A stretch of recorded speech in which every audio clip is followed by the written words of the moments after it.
Gaming news today is centering around PlayStation and their PC strategy, but there are also some other things brewing as well as some new games coming. Spider-Man 2's PC port is our lead topic today. I have a video. I'll give you a brief little, not outline or summary, just some good points from it. Make sure you watch those daily uploads that we do. We did one last week about the PlayStation 5 Pro being underrated, and you guys really threw your support behind that video, so thank you. Be sure to check out my latest about Spider-Man 2's PC port. I'll discuss it with the live audience in this video, as well as Expedition 33's price was questioned. They have officially responded. There's apparently a No Man's Sky update on the way, and Aaron Greenberg from Xbox responds to claims about what he allegedly said about Banjo Kazooie.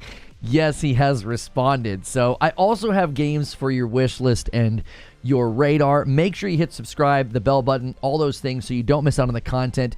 This is a safe for work daily gaming talk show with uploads. We also have members only content. If you want to support the channel directly, click join and make sure you pick Member Plus or VIP. So let's jump into this. This hit the airwaves on Friday, and I obviously couldn't cover it over the weekend because I don't stream or really make content over the weekend. I generally sort of go dark and just hang out with my family.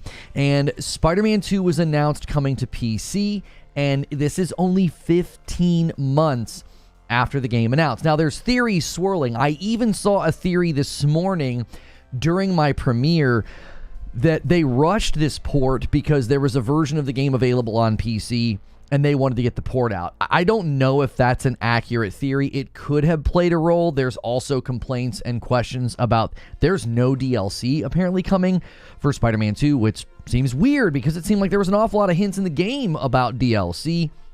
And now, of course, people are claiming that, PlayStation's going to shift to a day-and-date strategy with PC. And I argue in my video why I don't think that anymore. There was a time where I thought they were going to move toward day-and-date by the time the PlayStation 6 came out. But recent remarks from Herman Holst, as well as some other things that I analyze, really changed my mind about that. So be sure to check out that recent video. It even considers the role of the alleged Venom game or Wolverine, right? Those could also be playing a factor as well. So anytime you watch those uploads and leave a comment, you might be featured in the live show. So make sure and support those every day when those go live. Now, this is a game that I've been trying to put on people's radar because I think it looks really, really impressive. And I've continued to say that Claire Obscure Expedition 33 might be the game to change my mind about turn-based combat. Now, it's very involved and very action-oriented turn-based combat, but just the art style and the characters and the cast is deep. There's a lot of voice talent on this game.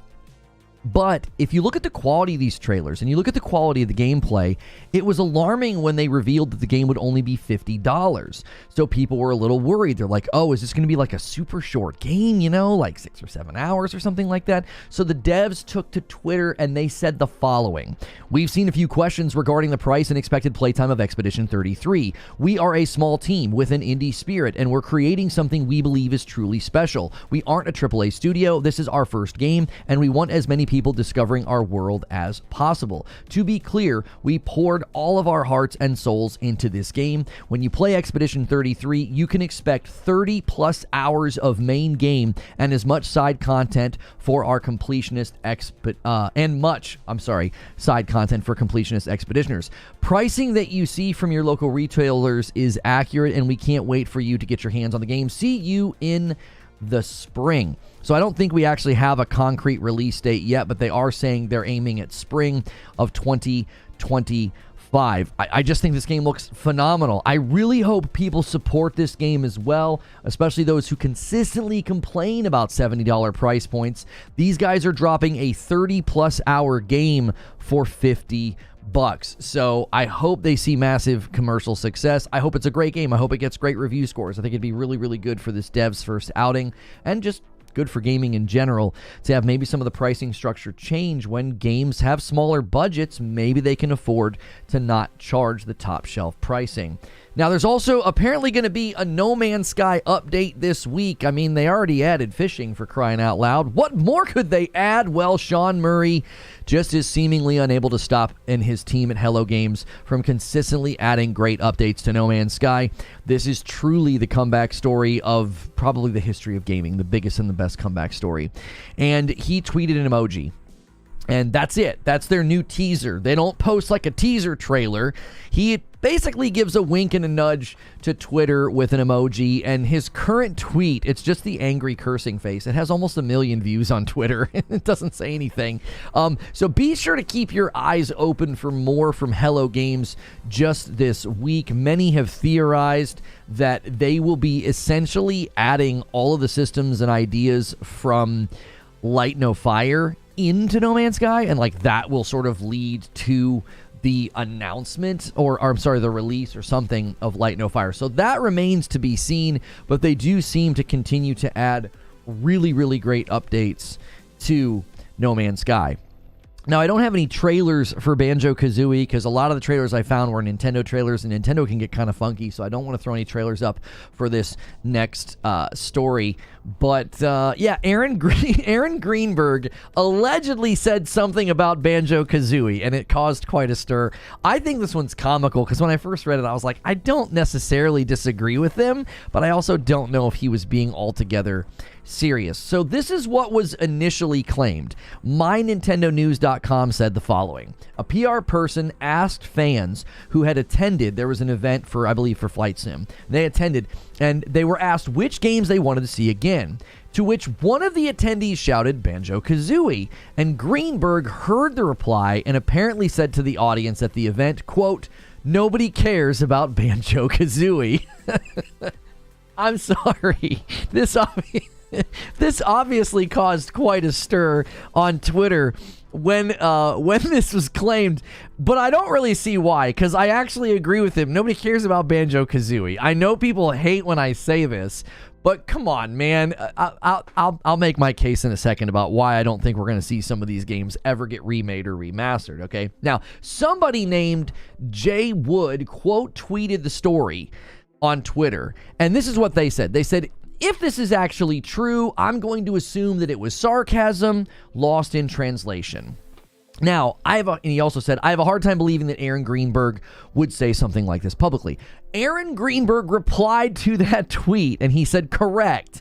I absolutely know how much Banjo Kazooie means to our fans and gamers everywhere. It holds a special place in my heart growing up playing these classic games. Now, I originally thought the guy said it was sarcasm or lost in translation. He actually says it was sarcasm lost in translation, and Aaron Greenberg says correct. So he's not saying that he didn't say it. He's saying that it was sarcasm lost in translation. He's basically being like, well, no, yeah, I actually said that, but I was just joking around. I know how much Banjo means. Now, listen, I am just not convinced that games from the late 90s and the early 2000s are going to see remakes and remasters in large quantities. It doesn't mean that there aren't people that want it, okay? I just don't think there would be broad demand. Folks on Twitter and YouTube get really angry when I say this about games like Banjo Kazooie, but you got to remember that you're the minority. You're hardcore, you're more plugged in, you've probably been gaming for a lot longer of a time period, and the vast majority of gamers would be like, Banjo who? What Banjo Kazooie? Nobody cares about Banjo Kazooie, all right? Aaron Greenberg didn't do anything wrong. Hashtag Aaron Greenberg said nothing false, okay? He's right. I really do think that. I know I'll get clipped for saying this and make people angry, but I'm here to tell you, man, some of these games are just too far beyond the horizon. I just don't think people remember them, and not enough people remember them is really the problem. It's not that it wouldn't be cool to see. I'm not against it. I'm not like anti-Banjo Kazooie, but I just do not think there'd be enough demand because I just don't think that many people would care. Okay, so that's some of the gaming news stories. If I missed any, you can bring those up in a moment. We can discuss them in the live environment. But I've got games to put on your wish lists and your radar. So the first is Linked Banner of Spark. And I've been kind of going on a little bit of an action roguelike kick lately, and this looks right up my alley, okay? It is a co-op roguelite game, and there's a demo right now on Steam if you want to try it out. It's going to launch into early access tomorrow, October 22nd. It honestly looks very fun and frenetic and kind of chaotic, and it honestly kind of looks like the art style of a lot of these Unreal games that we've been seeing, but it's less noticeable because it's like, it's top-down isometric ARPG, so that camera style. And so sadly, the co-op is only online and not local. So I thought, this would be the perfect game for my wife and I to play. I do have a PC in the living room that we've utilized for a couple of games that are only available on Steam.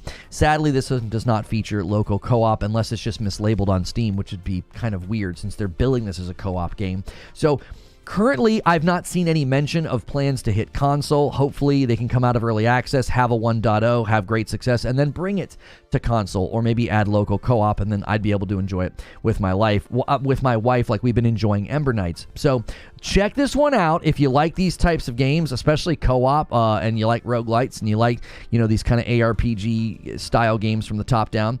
And also, the demo's available right now, so you don't have to wait for tomorrow. You can check it out right now, and then it launches into early access. Now, the next one we've seen before at Guerrilla Collective as well as Future Game Show, and it's called Munch.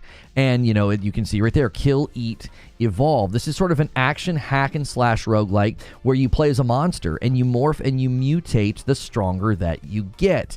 And there is a demo right now on Steam, so another one you can try out. I'll actually probably try this one out today in the green room if we have time. We basically go to an extra segment for Member Plus and VIP supporters, so consider upgrading or picking that membership to your brand new, and you can kind of catch the green room and the gameplay behind the scenes. Lots of games are clearly taking inspiration from Hades, and this certainly looks like another one that has taken some inspiration, but it's really gone in its own direction. So I think this one looks really, really cool, and it's from a company called Mac and Cheese Games. I mean, if you need a reason to play it right there, I think that's great. So the next thing to put on your radar is a DLC. Brotato DLC, the Abyssal Terrors DLC, has finally gotten a release date on Steam, and it's this week, October the 25th. DLC on console has yet to be given a release date. Hopefully it's shortly thereafter, because it will feature 4-player co-op, and my wife and I tried it out. We tried out 2-player co-op on PC. There was a beta branch available a while ago, a couple of weeks ago, I think, and we tried it out, and it's really, really fun. I just wish this game had some form of meta progression. You can increase the difficulty, but I never quite understood why you would, because you don't get stronger. You just run it again and run it again and run it again. And so I would love to be able to unlock meta progression to make the weapons and the different things that I like, because there's different characters, there's different starting guns and things like that. Just making some of the base weapons stronger. It does feel like it lacks a little bit of like nuance and balance. It sort of tips over on you when you get to the later areas, levels, and bosses. So I love Brotato. Super cool. Like, it's even on a phone. You can play it on a phone. It's on basically every platform. So be sure to check out Abyssal Terrors. It launches in just a couple of days if you've been enjoying Brotato. And well-timed, I added this one to the list last minute. Sonic X Shadow Generations. Its review embargo dropped today. It releases Nintendo Switch, PlayStation 4, PlayStation 5, Xbox One, the series consoles, as Windows, October 25th. So again, in just a couple of days. The review embargo dropped today. It currently has an 80 on Metacritic. Very solid score. Sounds like something that the fans are enjoying, and it's doing well. It's getting a pretty good score, so check that one out. Just a full year this year of great games that are getting really good scores. Like, in my mind, anytime something is 77, 78 and up, that's probably a game worth checking out. I mean, we've had a very, very solid year, so hard to stay up there in the high 80s, low 90s. Only a handful of games have managed to do that, but there's still a lot of games there as well. So that game comes out in just a couple of days. So the Spider-Man 2 PC ports causing a stir. Everyone's like, what's going on with PlayStation and PC? Expedition 33 responded to inquiries inquiries about their price. No Man's Sky is probably getting an update this week because Sean Murray tweeted an emoji, and Aaron Greenberg responded to claims about what he said about Banjo Kazooie, and he didn't deny that he said it. He just sort of accepted the interpretation that it was sarcasm lost in translation. So that's the news, and now it's time for the discussion. Good morning, good afternoon, and good evening, everybody. Guys, go through that ritual of smashing the like button. And if you guys missed it, you unlocked the Spooky Friday last week. You made Madam play Silent Hill 2 as well as myself. I learned that survival horror games just don't really work on me. I don't get scared or immersed. And so Madam got further than me. She did really, really good. Check out that stream from Friday night. That was something that you guys unlocked. And you're already well on your way to doing it again this week. So let's get the board updated here. A 5-bomb from Belphegor during the show open. Han shot first, and so did you. Thank you so much for supporting the channel with a gifted member bomb behemoth to start us off on the week. Guys, remember, we've moved the incentive to Friday afternoon so more of you can come. And this week, I'll play another spooky game. We'll find another scary game. There's a handful that have come out recently. We could do the what's it called? It's the one based on the movie, and it literally just left my brain. But we could do that one. Why can't I remember that game? Anyway, let me thank some more of these people, and I'll get the chat open, and you guys remind me what in the world that game is. That can be the game we play this week. And then if you hit the stretch goal, you can unlock another stream. You can unlock Friday night with Madam. We've made that now an extra thing because so many people were not wanting us to move it from Friday. So now you can get 2 things on Friday instead of just 1. Excluded Pony Juice with 17 months says the new strategy might be the opposite result of PlayStation and Nixxes now quitting the porting initiative. This meaning that final Spider-Man 2 optimization's been scrapped. I'm not sure what you're reporting on. I didn't see that anywhere. Who's claiming that PlayStation and Nixxes are quitting the porting initiative and that final Spider-Man 2 optimizations have been scrapped? What are you talking about? Yeah, A Quiet Place. Thank you, Butters. Yes, I'll play that this Friday. And then you can make my wife play it that Friday night if we hit the stretch. So Joker Quinn is going to help us as well start the week strong. And he gifts a member and gets us a 6. And a member plus renewal from Belphegor. Alan Wake 2 DLC Lake House is tomorrow. Yes, I talked about that in the previous stream. Thank you for that member plus renewal, Belphegor. And then VIP renewal from Storm. Thank you so much. I mentioned that on Friday when we talked about the Xbox show, so I didn't include that in the show open. I don't want to repeat games. So yeah, you can make me play A Quiet Place on Friday. Madam crushed Silent Hill 2. Yeah. She was good. Wasn't a 5-bomb, it was a renewal. Oh, did I say Belphegor did a 5-bomb? Sorry, Belphegor. Belphegor did a 10-month member plus renewal. Sorry. Oh, Behemoth did the 5-bomb. I keep doing that. I'm sorry. We did get a 5-bomb to start today. It was Behemoth. Behemoth, forgive me. I keep doing that with your names. DLC canceled in favor of a PC port? Yeah, I don't think so. I don't think they were responding to the leak. There were rumors about that actually happening just a week ago. Yeah, I need something concrete, not rumors. If Jason Schreier gets some sources to talk to him or other insiders can corroborate it, I don't know. I don't want to run with rumors to be like, oh, they were going to do a final optimization pass and they just decided not to, and PlayStation and Nixxes are getting out of the porting business. That doesn't make any sense. And then the idea that they did this, they rushed this port because of the PC, the hacked version of Spider-Man 2 being on PC. I just don't think so. These ports take time. They're planned, they're scheduled. Nixxes can't just drop what they're doing and be like, oh, we'll help you. They've got a schedule. They've got things they're working on. Devil says DLC. Oh, DLC canceled in favor of a PC port. Yeah, I don't think so. Yeah, that's not how game development works. I don't think they snapped their fingers and they were like, oh gosh, we have to respond to this hack. Quick, can we get Nixxes? I really don't think so. These ports take time. On average, I would imagine. And Belphegor says, I'll do a 5-bomb anyway, Lono. You were being prophetic and you did it. There it is. Oh, man. That's what I'm going to start doing. I'm just going to start shouting out names and being like, oh, Zubair did a 5-bomb. And he's like, no, I didn't. And I'm like, you're going to. I've seen the future. That's a 5-bomb. Thank you, Belphegor. Why is there an indication that it was rushed? Maybe they just didn't want to do DLC for the game and went straight into port mode. There's so many viable theories. They could have decided, hey, because of the budget of Spider-Man, it's not worth it to do DLC. We won't make enough money. That's been a growing concern for these projects, is that they're so big and expensive that they don't make enough money. And so maybe they said, listen, it's better for us just to move on to Wolverine. There's also the theory that I put out there that they decided, hey, we're gonna use this as DLC. Whatever they were working on might have become something, I'm sorry, a spin-off game. And Zubair gifts a 5-bomb as well and takes us to 18. See, it worked. I can see the future. Anyway, they could have decided that the DLC could be a spin-off game like they did with Miles Morales, like a smaller $40 game. So, and Stone Spire gifts a member. He's probably going to bump this to 20. He's hoping somebody drops a 5-bomb when we do. Somebody take the 5-bomb glory. They could have decided, hey, why don't we do a spin-off Venom game instead? Stone Spire gifts another one. There it is. Rounds us out perfectly to 20. I'm going to owe 5 members really, really quickly. Strong start on this Monday. Show the haters how we do it, boys. You guys are the best. If they're moving to day and date, they wouldn't be investing in porting companies. They'd be de-optimizing game engines to be cross-platform. Yeah, I'm being told in a DM that it would be obvious that they were shifting because they would be deprioritizing porting and then be making changes to their engines.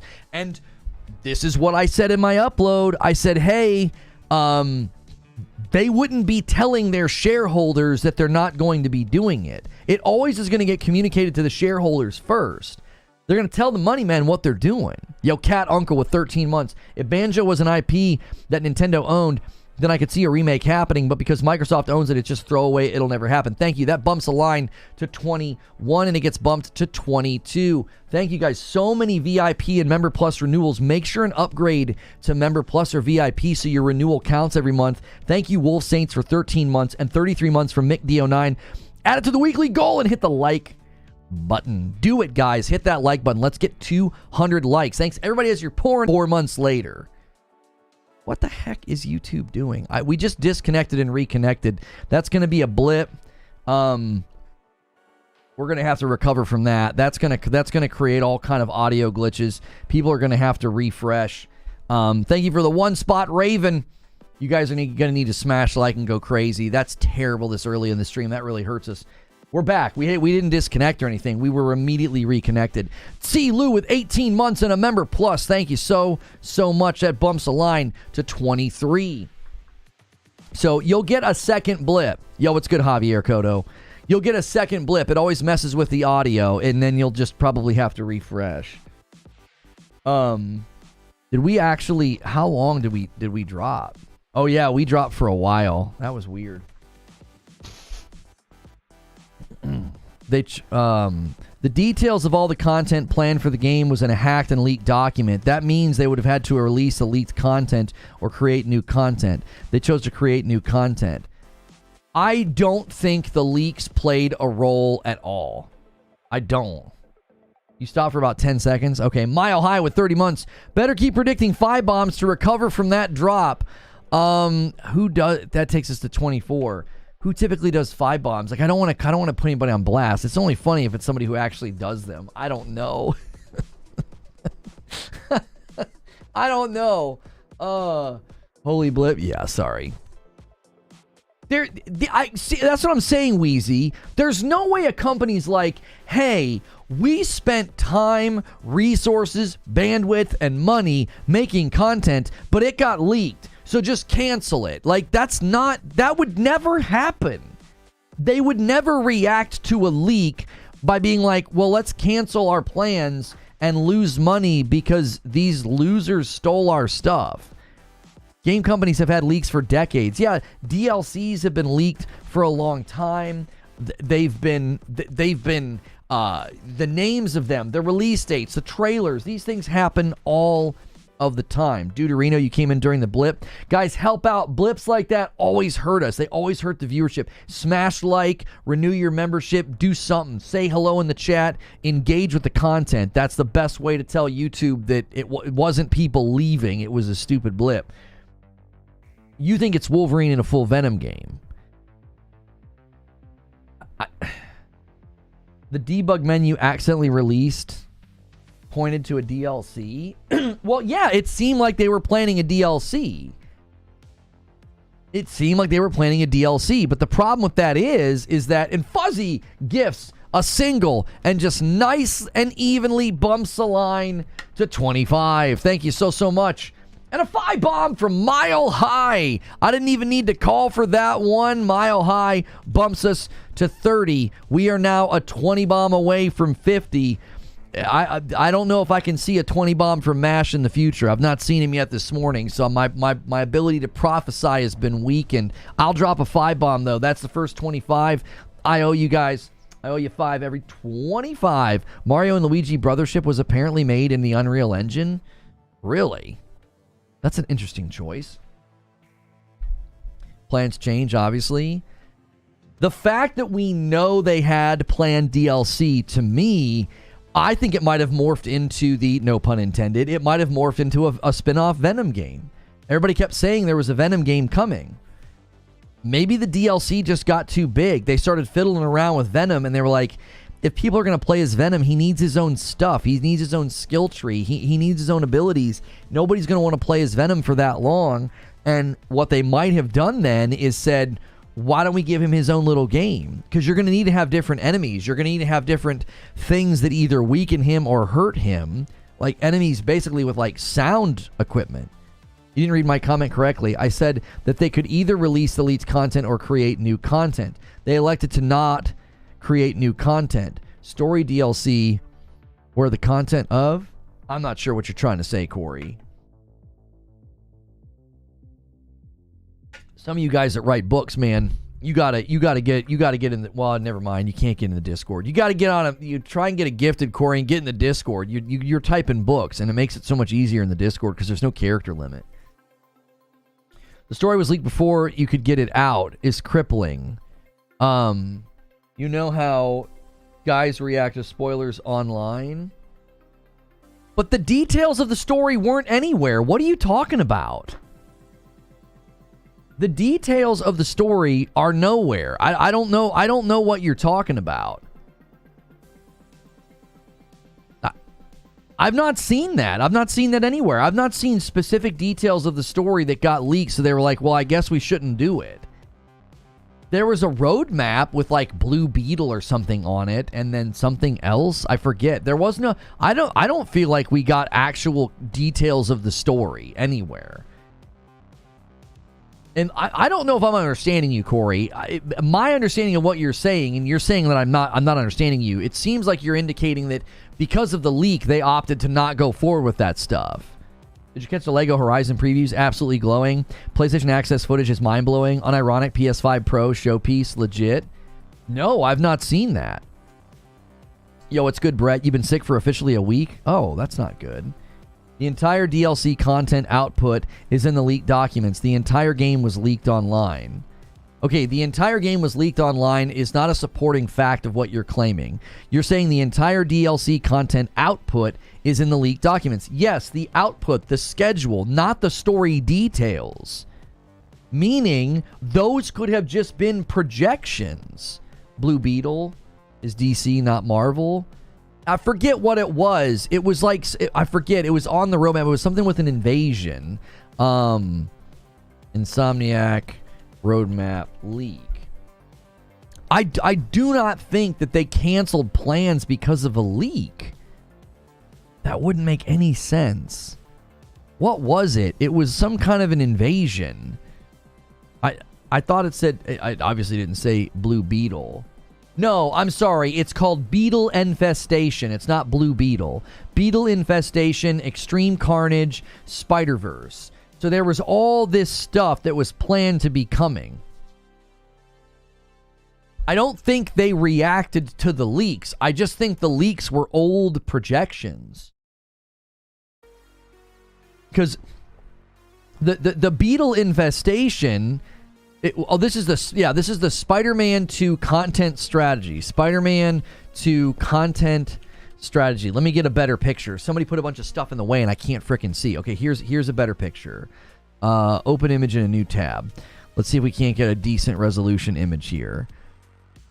Okay, so yeah, in this is indicating fiscal year quarter 4. The game came out in between fiscal year quarter 2 and 3 according to this roadmap. That's what they were targeting. And then basically a quarter and a half later, they were going to do Beetle Infestation, another quarter, Extreme Carnage, 2 quarters, they were going to do Spider-Verse Anomaly. Now, the suits that they released were supposed to release in between Carnage and Spider-Verse. And then there was going to be a Spider-Man 2 Game of the Year edition after all of that. It's simple. Miles did better than the DLC, so that's what they'll do now. I touched on that in the video, Jay Conklin. I was like, they might have seen lower results for the DLC for Spider-Man 1 because the first DLC did not get great response. People were pretty critical of it. And so maybe they thought, hey, Miles is the way to go. Like a smaller $40 game is going to make us more money. So maybe the Beetle Infestation, Extreme Carnage, and the Spider-Verse Anomaly, maybe that's going to be some spin-off game. I don't know. With maybe, Venom at the heart of it. Because there was rumors about a spin-off Venom game as well. It's literally that simple money. Right. I don't think the Spider-Man 1 DLC did that well. I don't think that it did. I think they basically decided that this was such an expensive project to beginning. So you're saying that Insomniac didn't have a storyboard for the DLC they were going to make that after release? You made it sound like, Corey, that we knew the details of the story and they opted not to release it. We don't know the details of the story. We have a roadmap that shows Beetle Infestation, Extreme Carnage, and Spider-Verse Anomaly. They're just titles with little images attached to them.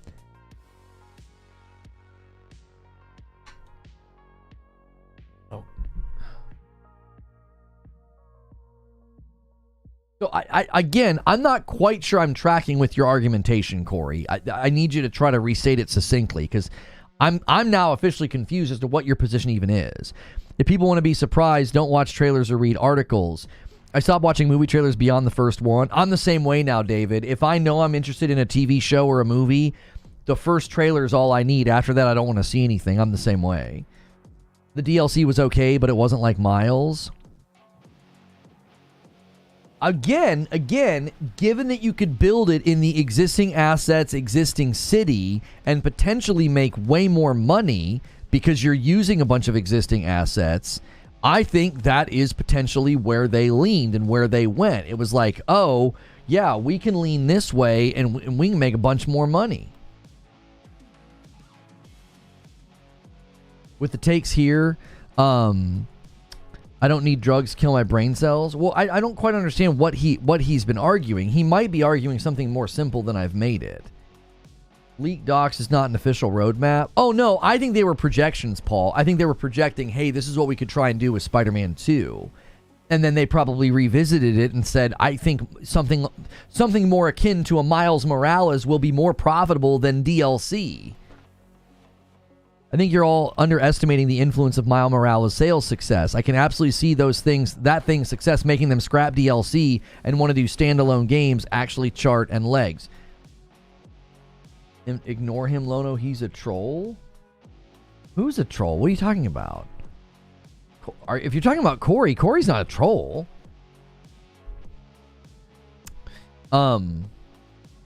Exactly. Yeah, so okay, let's consider something here then. Marvel's Spider-Man Miles Morales release date. Okay, so that released in 2020. I would hazard a guess that if that's when that released, and then Spider-Man 2 came out 3 years later, it would not surprise me at all if like a year later in 2021, a year after Miles had been out, they internally said DLC is not the way. Miles significantly surpassed expectations, and the DLC for Spider-Man 1 underperformed. I'm imagining it did. I don't think it did that well.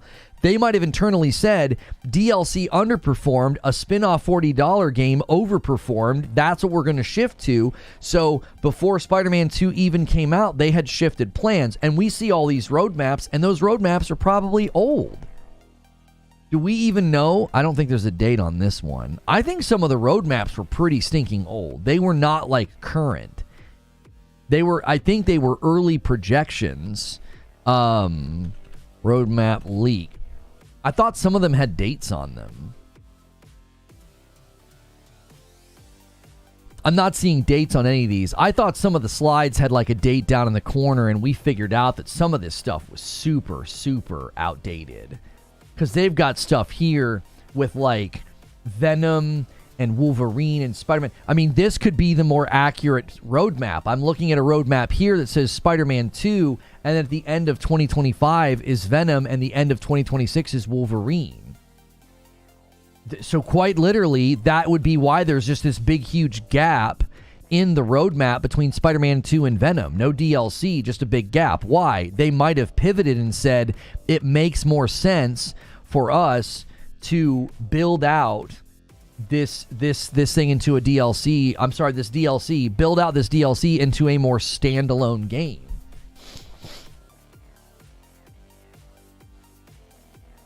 I'd rather have a standalone DLC or slash smaller sized game like Miles. I agree, because more than likely, this is what I'm theorizing.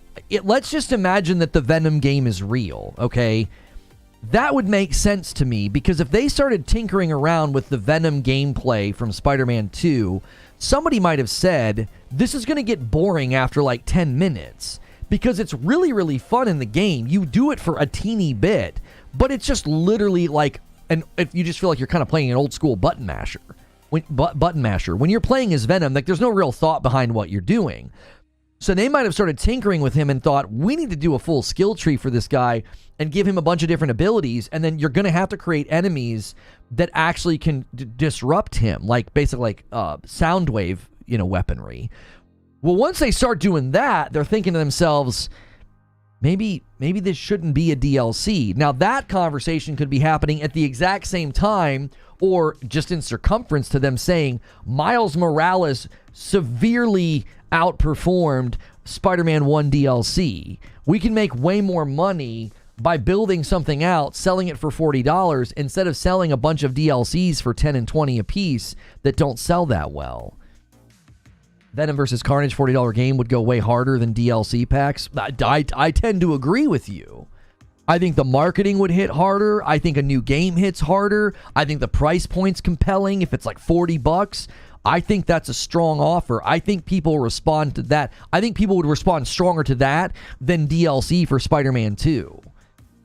Wheezy says, Wolverine was revealed in 2021. It was internally scheduled to release in 2026. We haven't heard anything about it since 2021. The smart assumption is that they're reallocating manpower and assets. Imagine wasting time on a DLC that might not even hit back the cost of the development and essentially waste bandwidth. It's pretty clear and obvious to even the most basic person that DLC was seen as not worth the effort, and a standalone game makes more sense and helping Wolverine development.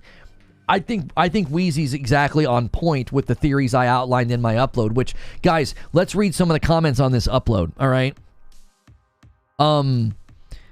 This guy says, well, it was because of that I migrated to PC. Not a terrible choice. I think a lot of people are going to start to say, hey, if they're going to bring them this quickly, I'm going to go to PC. Now, I don't know if every single game is going to come as fast as Spider-Man 2. This one could be the fastest in the bunch. Everything else could range between, 15 and 24 months. This guy here says, people keep forgetting something in the day and date debate that Sony showed previously, that at half of all PC sales are the people who bought the game on PlayStation. So they would lose sales, not gain them by going day and date. There's also a rumor that Sony games at time of PC release are some of the most pirated games. So there's little gained by day and date. Good points. I think these are really good points raised by Jonathan Wessner. Brain84 says they're going to roll Spider-Man 2 DLCs into a Miles Morales size release. Makes sense. Agreed. a good theory. I think that's a good theory. I think that's what we've been talking about. Guys, remember when you leave comments on my uploads, you might get featured in a live, and it helps my video out. That one's going to need a teeny bit of a bump. Great video. Thank you, Jason F., for saying so. 30% of being new owners we're going to assume are PC players wanting to play sequels. Could not be just kids getting their first console. I never said it was all PC players, but okay. Misrepresent what I said. Truly compelling. Come on, Severin. You're better than that, dude. You're better than that. We've had so many good interactions, and I literally say in the video that it's not all from PC, but respond as if I said that. That's very intellectual of you. Sogwai says, we got Spider-Man 2 at the end of January and Tomb Raider Remaster in 14 February. February will be a good month for me. Nice. Let's go all the way down to the earliest comments. Day and Date has already started to come to PC with Helldivers 2. Helldivers 2 is covered by Herman saying they will do it with live service, and remasters and remakes aren't what he describes with his dual approach. Terrible read. That's a terrible read of the situation. Number one, remasters and remakes are not covered by what Herman Hull says. He clearly makes it like, he clearly outlines that, like, we're going to do a dual approach. Live service games come day and date. Our big tentpole franchises will not. And you're like, oh, well, Helldivers 2 and Until Dawn proves it. Helldivers 2 is part of the approach admitted by Herman Hulst to shareholders. Until Dawn is a remaster remake. It doesn't count. He will not. You cannot say something to shareholders that isn't true. Anytime a company like this is going to make a change, it's always signaled to the shareholders first. Xbox's CFO went to a Wells Fargo summit, and he told them, you're going to see a change in strategy. 4 months later, Phil Spencer's like, yeah, we're taking games to the to the other platforms, to PlayStation and Nintendo. That's what the CFO had said months before. Herman Hulst tells shareholders the exact opposite. He says, we have a dual approach. Live service games go day and date. These other games do not, because we feel these games could compel people to jump into our ecosystem with sequels. And 30% of PlayStation 5 owners didn't own a PS4. If you think that every single one of those people who didn't own a PS4 and bought a PS5, you think every single one of those people didn't come from PC, they're just all from Xbox, Nintendo, or as Severin indicated, they could just be buying their very first console. I think that's a ridiculous reach to think that, no, yeah, you know, somewhere between 18 and 20 million people bought a PS5, never had a PS4. None of those people are from PC. None, not a single one. I think that's ridiculous. There's no way that you could possibly think that not a single one of them came from PC. When we have 3 people in our community, I think, that regularly chime in on this and say, no, yeah, I totally bought a PS5 because I wanted to play a sequel.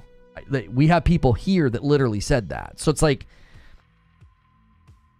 I'm not saying it's every single one. That's straw manning to misrepresent what I said to make me look like an idiot. And it's like, I never said that. I never said that all 20 million were from PC. Some are probably from Xbox.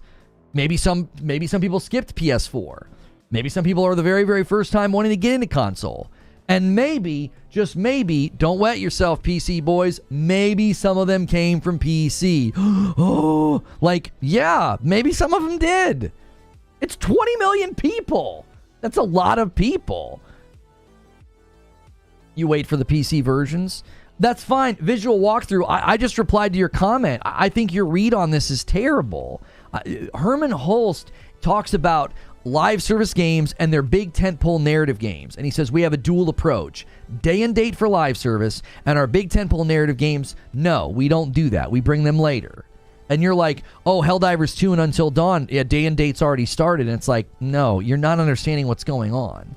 Remasters don't count. Horizon Zero Dawn remasters hitting day and date. It's not a new game. It's not a big new release that's going to coax somebody to buy a sequel. It's a remaster. It's for people who already own the first one that want to bump up to the better quality. Like, and Until Dawn is a similar example. It's like none of that is a refutation of what Herman Holst said to shareholders.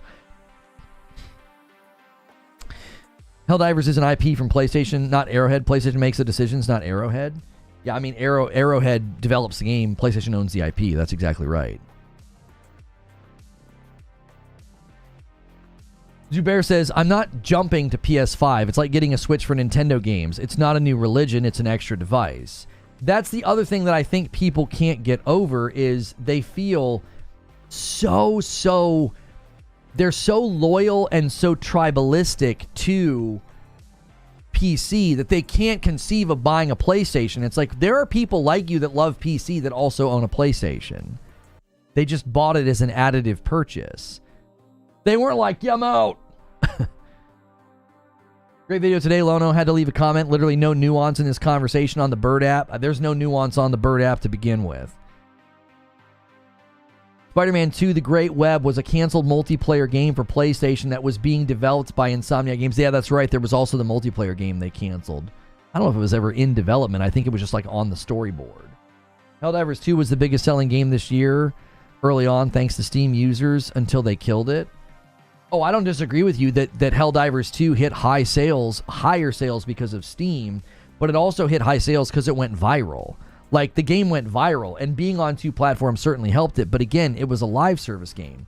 That's been their strategy since the beginning. Anybody trying to argue that, like, Helldivers 2 is going to coax PlayStation to do day and date on PC, you'd have to look at all of the other games and all the other results they've gotten from going to PC, and they're not going to be motivated to do it. They're signaling the opposite with all of their other games. And they're also signaling the opposite with their hardware efforts and their comments to shareholders. Like, they're not signaling anywhere that they want to do day and date. I thought they were going to. I thought, yeah, by the time they get to PS6, they'll do day and date. Yo, what's good? Feeds in the chat. Guys, let's get some likes. There's almost 600 of you here. Smash that like button. Make that a part of your ritual when you get to the stream. It helps me. It helps the video find more people. And Wheezy says in our members-only Discord here, he says, also, I don't think day and date will happen or needs to happen, but I would like to point out that the reason why Spider-Man 2 stands out is because it had no DLC. Both Forbidden West and Ragnarok came a year after their DLC. So Spider-Man 2 stands out even though the timeline has somewhat shifted. Again, not saying it will be day and date. You know what you just kind of pointed out though, Wheezy? The timeline hasn't shifted. It hasn't.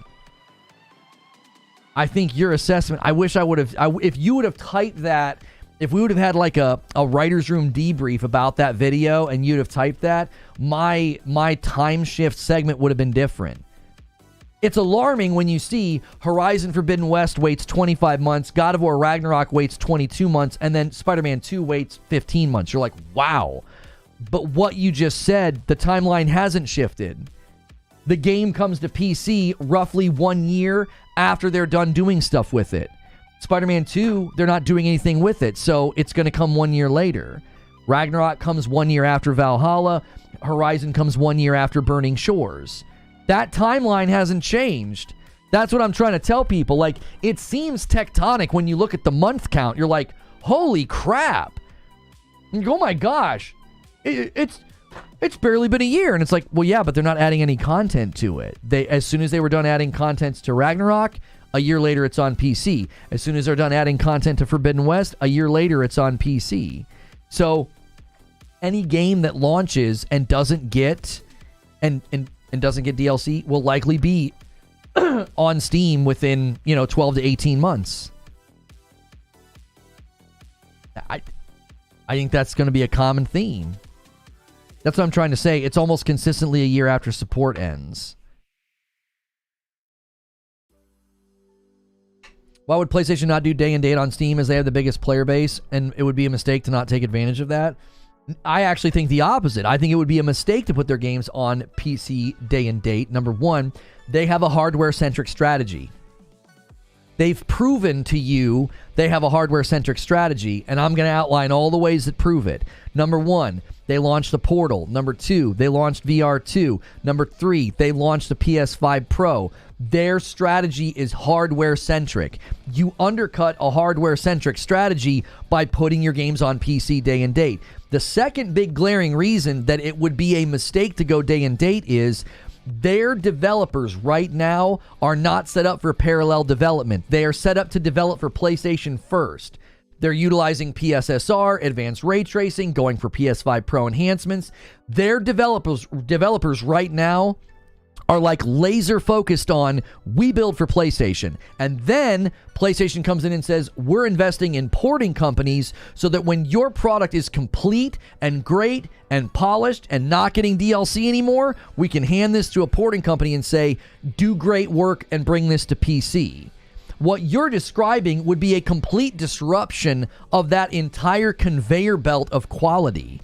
We get really high quality first party PlayStation games, then we may or may not get DLC, then a very, very good porting company brings it to PC, so you get a high quality product on PC. That conveyor belt gets completely destroyed if you start going to your developers and saying, hey, we know we've fostered this entire ecosystem of building the PlayStation 5 and the PlayStation 5 Pro around your needs and your engines and what you want to do with your games. We foster this entire virtuous cycle. We're going to disrupt that so that you can do parallel development because we think, well, there's more people on Steam, so we'll make more money. The irony is, and it always comes back to this, just going and selling something to more people doesn't mean you'll make more money. You could invest... Let's say you're a door-to-door salesman. You could invest a bunch of money and gas and billboards and pre-advertisement and go start trying to sell a product in neighborhoods and cities where they don't want what you have, or maybe they can't afford what you have. Maybe you go into like middle-income, rural, suburban settings and you're trying to sell luxury vehicles or things to add on to luxury vehicles. They'd be like, we don't buy those here. That you're coming to the wrong market. Or you go to the high-end part of town where the real ritzy and the wealthy people live, and you start trying to sell like really, really low quality, very cheap, like very, very affordable things. They say, we don't want that. We buy the top shelf.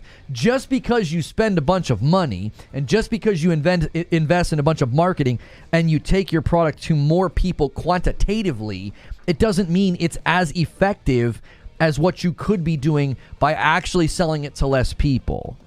Everybody thinks more sales equals more money. That's not necessarily true. More sales could potentially generate more revenue, but it doesn't mean it generates more profit. That second part always gets forgotten by these guys that don't understand. Every time I've ever talked about this, and I'm like, just because you sell more copies of the game doesn't mean you made more money. And they have like an aneurysm and like blood squirts out their nose, and they yell at me because they don't understand. Just because you generated more revenue doesn't mean that you generated more profit. You may have spent more money. You may have wasted more time. It may have taken the product longer to come to market. Imagine the project's budget gets extended by 6 months to a year because you want to put it on more platforms. That 6 months to a year is incredibly expensive in the world of development. You just added all of that money to your budget. So that 6 months to a year of we're gonna take longer to make this game gets drained from your potential profit, because you have to balance the two. This has been a common theme lately in dialogue about gaming, is that the budgets are getting too big and the development studios are too expensive and the cost of games is going up. How is your solution to that? Well, let's extend the bandwidth and the project's length. I heard you're going to have DSP on the show. Is that true? That is not true. No. I've never watched his content. I've never interacted with him. I have no interest in having him on my show. Not in a mean way. There's no brand alignment there. I have no reason to do anything with him. Somebody did that as a troll. I was hanging out with my family in church yesterday, and people are leaving comments on my channel saying that I gave him money or something. That's not true. I've never interacted with him or his content. It's just somebody being a troll, bro. This guy leaves a comment here on my video. He says, 1 year is definitely too early. It's going to make people just wait instead of playing on PlayStation. If they're not playing games on PlayStation, then they're not buying third party on PlayStation. Nobody is jumping or switching because one game came after 15 months. I don't think this is changing anything. He claims you donated to him. I didn't. That sounds like somebody using something that happened to make content. I mean, if that's what he wants to do, that's his choice. But I've never interacted with any of his content.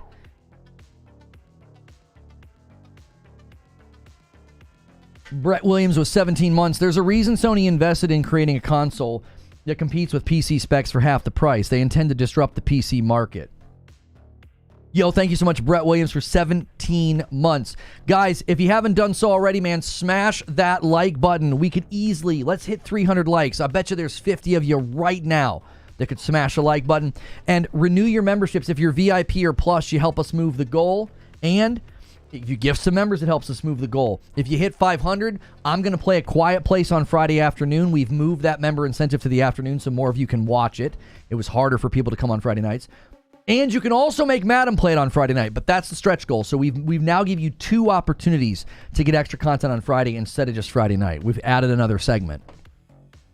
If PlayStation goes day and date, then you have people who own both PC and PlayStation 5 console might get it on PC instead of PlayStation 5, and if PlayStation gets 3070 on the game. Right, exactly, Easy Evan. Somebody pointed out that a large portion of the people...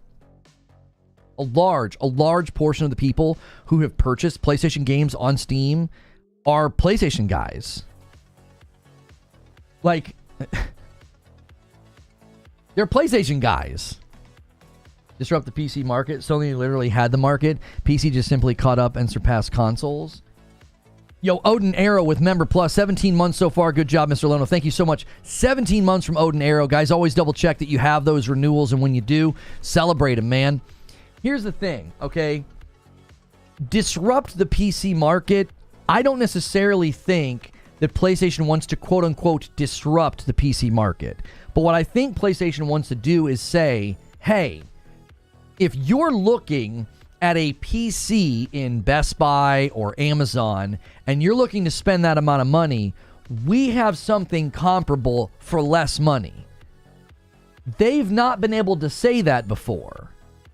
They've not been able to say that before. They've not been able to say, oh, hey, you're considering buying a $1,000 PC from Best Buy. Oh, well, our console is a comparable piece of equipment. They've not been able to say that before. The Pro is one of the first times they'll be able to say, hey, you're buying a pre-built for around, $800 to $1,000. Yeah, this is a comparable decision, and it's $700.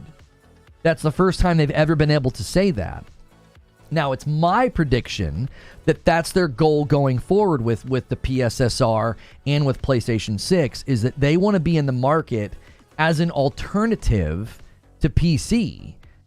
And this is why. If you listen to what Herman Hulst says, the idea is that's an additive market. We go over there after the fact. We put stuff over there when we're done with it. To coax those people into considering our platform. And I think a part of that strategy is to have hardware that's actually compelling to somebody who has played a PlayStation game on a PC. If I just only gamed on my 2080 Ti rig and I played Horizon Forbidden West, and I started to see these Digital Foundry videos about the PlayStation 5 Pro, that would be a compelling purchase for me. I would say, hey, wait a minute. They're promoting a device that's going to be able to hit performance thresholds I'm not currently hitting.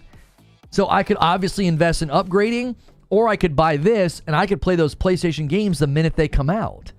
If I've enjoyed Tsushima and Ragnarok and Forbidden West, if I've enjoyed all these games, that's a compelling offer to a subset of the PC market to say, well, I've enjoyed their games, especially if you're on the mid to lower range of power, which a lot of PC users are down there. People keep forgetting those consumers. Forget the upper half of PC users. Just forget them. They're never really a part of this conversation, and they always want to inject themselves into it because nobody talks to them, all right? So just forget them. The top 50%. Sorry, Zuby. Zuby's catching strays. The top 50% doesn't matter in this conversation. It's the bottom 50% of PC users.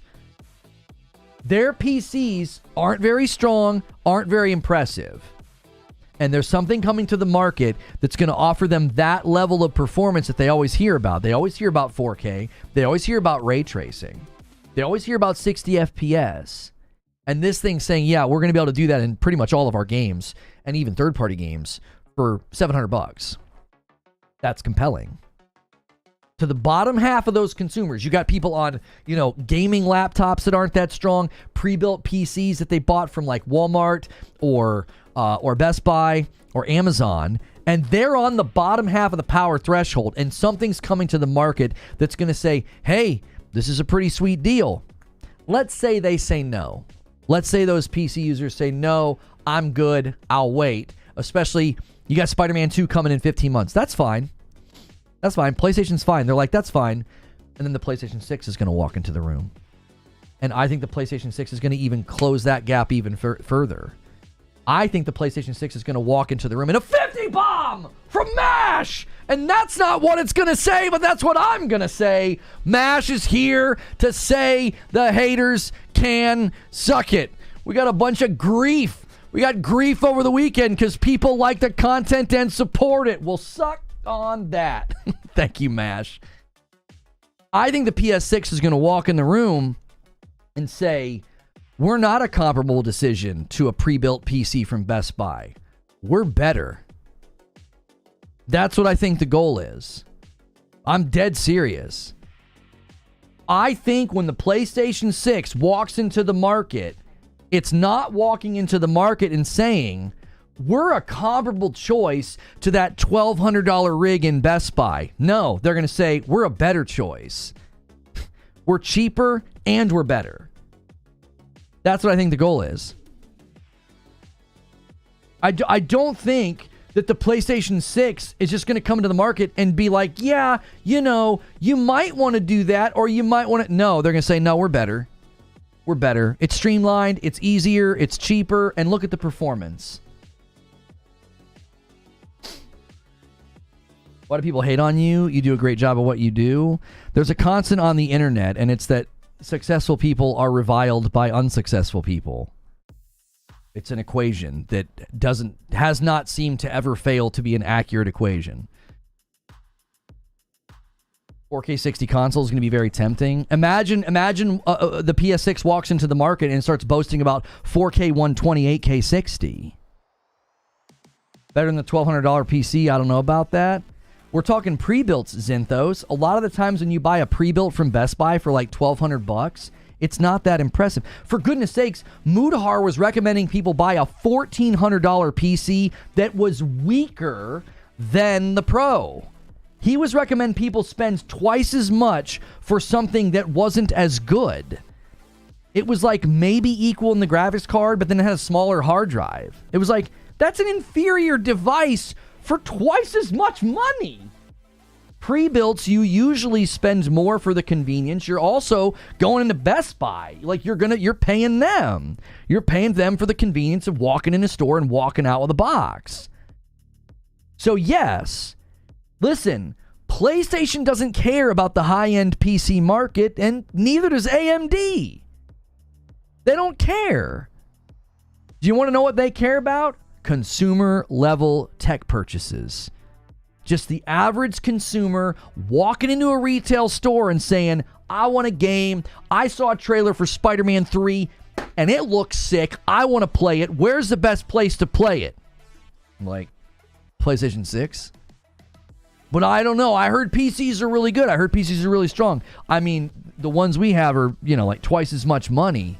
And PlayStation 6 is boasting that it's better. I think that's the goal. I think the PC guys always miss this. They're stuck in like the upper levels of the building. They frame count and they min-max their power and they overclock and they buy the best of the best.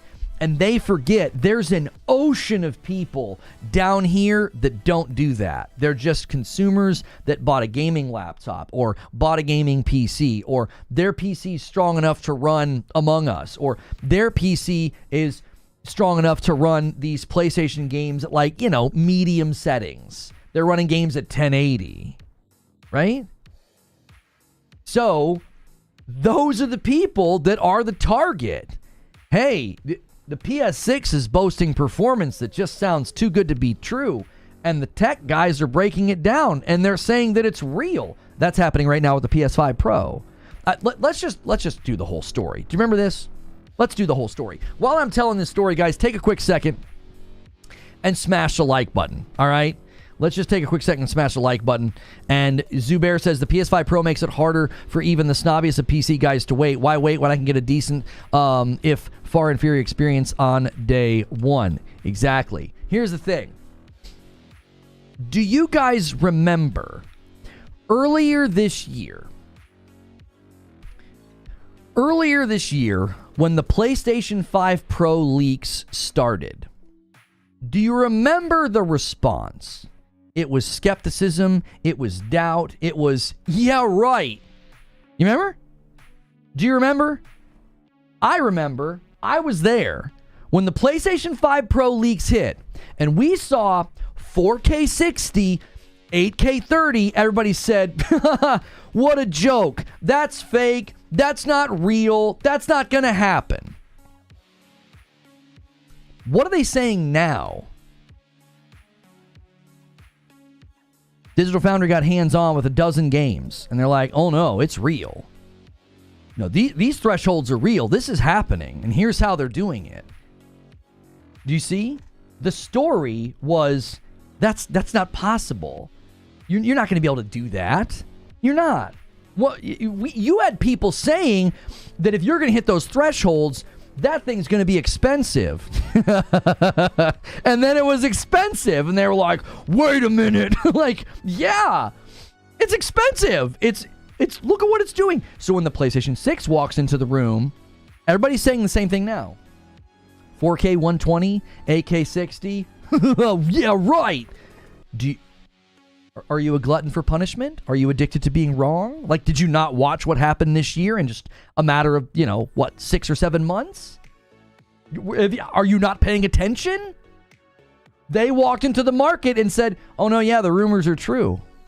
It's like when Han Solo says that in the Star Wars movie. He's like, it's all true. All of it. This is real. It's not just some fake made up thing. Raven says, when the PS6 is out, how's the future of Xbox? I don't know. Side-loadable, some kind of a handheld something. I'm not sure what they're going to be doing. Mash says, I think sometimes we get lost in the sauce. Outside some of the closures, this year in general for gaming and the last have been great. Oh, no, I agree with you, Mash. I agree with you. I think gaming's been phenomenal this year. I think the guys having existential crises on Twitter and on YouTube, like, modern gaming is just not fun anymore. You're playing the wrong games, dude. I don't have enough time for all these games. How many screens can handle that level of performance? Well, that's the beauty, Vengeance. That's the beauty of that, right? I remember when they were touting 4K. Remember they were touting 4K 4 and 5 years ago? People said the same thing. You got to think the PlayStation 6 walks out in 4 or 5 years, and by then, saying 4K 120, that'll be more than enough. People are like, that sounds amazing. 4K, more frames, better ray tracing. I'm in, right? AK. You also have to remember, Vengeance, that marketing really isn't always about, well, how many people can do this? It's about you're doing it and nobody else is doing it. If you come out and you say, hey, we can do 4K 120, 8K 60, and nothing in the market's touting that, it doesn't matter that people don't have screens or TVs that can even do 8K yet. It's that, well, wait a minute, their stuff's better. It's marketing is always very simplistic. It's like, well, their stuff's better. I don't care if I don't have an 8K television. Maybe I'll buy one day. Their thing is better. right? The caveman brain says, "Ooh, ooh, bigger number, better." Like, that's just what people are going to do. It's compelling. It's you have a console, an all-in-one device. For I keep thinking the price is going to be pretty high for the PlayStation 6, and people don't agree with me. So wherever the price ends up is a completely different debate. Digital Foundry says, really looking forward to Alan Wake 2's PS5 Pro upgrade. This detailed update from Remedy is well worth a read. We could maybe include that tomorrow. Hey Man Brain says what? Says, ugh, ugh, bigger number is better. It's it. It's that simple. They are. You guys that keep coming in and bringing up DSP, that wasn't me, bro. I wasn't even on my phone yesterday, almost at all. I sent a tweet in the morning, and then I was with my family the rest of the day. It was just somebody trying to start drama. I've never watched his content, let alone given him any money or invited him to be on my show. You guys are falling for, like, the oldest trick in the book. You've never seen fake tips before? Is this your first time on the internet? Hey, real quick, Gullible's written on your ceiling, too. Like, come on, bro. Be smarter than that. Check my previous comment about PC versus Pro.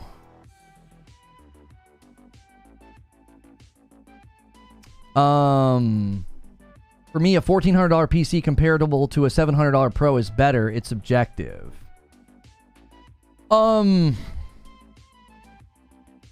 Yeah, I mean, I would certainly say I don't know if that's objective, though. I don't know if it's objective. Because a different consumer might conclude, let's just say you have a consumer that's like, they're choosing between the two, and they already have an established library on PC, and they're like, I know it's more money, but I keep my library, I keep the more open platform, you know, I keep that freedom, there's more indie games. Like, I don't know if we could say it's objectively better, because it's still going to come down to consumer preference, whether or not the $700 Pro and the $1,400 PC is quote-unquote better. The bigger brain move is knowing what your screen can handle and not buying a bunch of hardware that won't be able to utilize it.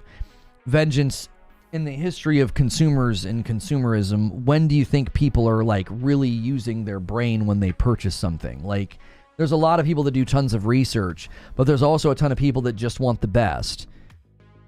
They'll buy the Pro because they want the best. They'll buy the new TV because they want the best. They'll buy whatever because they want the best. They don't think like, well, do I have this or that or the third? They've not researched maybe the cables or the screen refresh rate or any of that. I mean, that's really common among consumers, is that they just buy whatever they think is the quote-unquote best. They're not like doing any critical thinking. They're just like, ooh, a piece of candy. Ooh, it's shiny. Give me it. That's very, very common, especially in the technological realm. I worked in the TV department in Best Buy back when TV started changing from the big flat screen, heavy glass tube TVs to flat panel. And buddy, when that happened, and projector televisions as well. Projection TVs were just obnoxiously huge. And people would just come in and buy them and not do any research. They didn't care. They just wanted the big, cool new thing. He says, I don't get it. I play on PC. I love my PC. I know people play on console. Play where you want.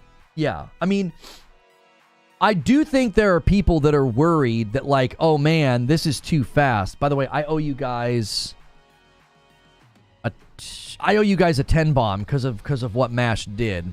We're 19 away from 100. Need about 100 a day to stay on pace for the week, and you guys are already there pretty much. There are people that are like, oh, it's a betrayal for games to go to PC that fast. I mean, the PlayStation guys just need to chill out. I don't agree with that at all. And as we pointed out, it's the exact same timeline. As soon as a PlayStation game is no longer getting support and is no longer getting new content, it goes to PC like a year later. And a 10 bomb from Reforge Gaming. That's right. The PC ecosystem isn't conducive to innovative hardware. Without an inclusive ecosystem, it would be difficult to introduce DualSense haptics. Even the hardware-accelerated decompression forced PC to evolve and create direct storage. Nintendo concepts like Wii controllers could only happen with the consoles.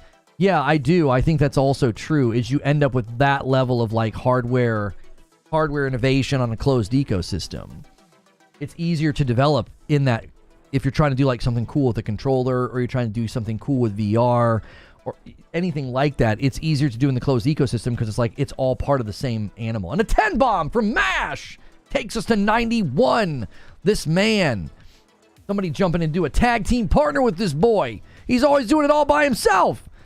MASH is my boy. Lono gives 50 subs. Oh, great. Now I got to give 10 more. I don't gift in response to my own gifts. Benji says, don't get me wrong, I understand that in general people are stupid. I don't think they're stupid. I just don't think they prioritize all the research. I don't think it's like a lack of intelligence. It's a lack of care. They just don't care. I personally, when I built my new PC, knew my monitor was only 1080-75, so I didn't buy an i9 and an RTX 4090.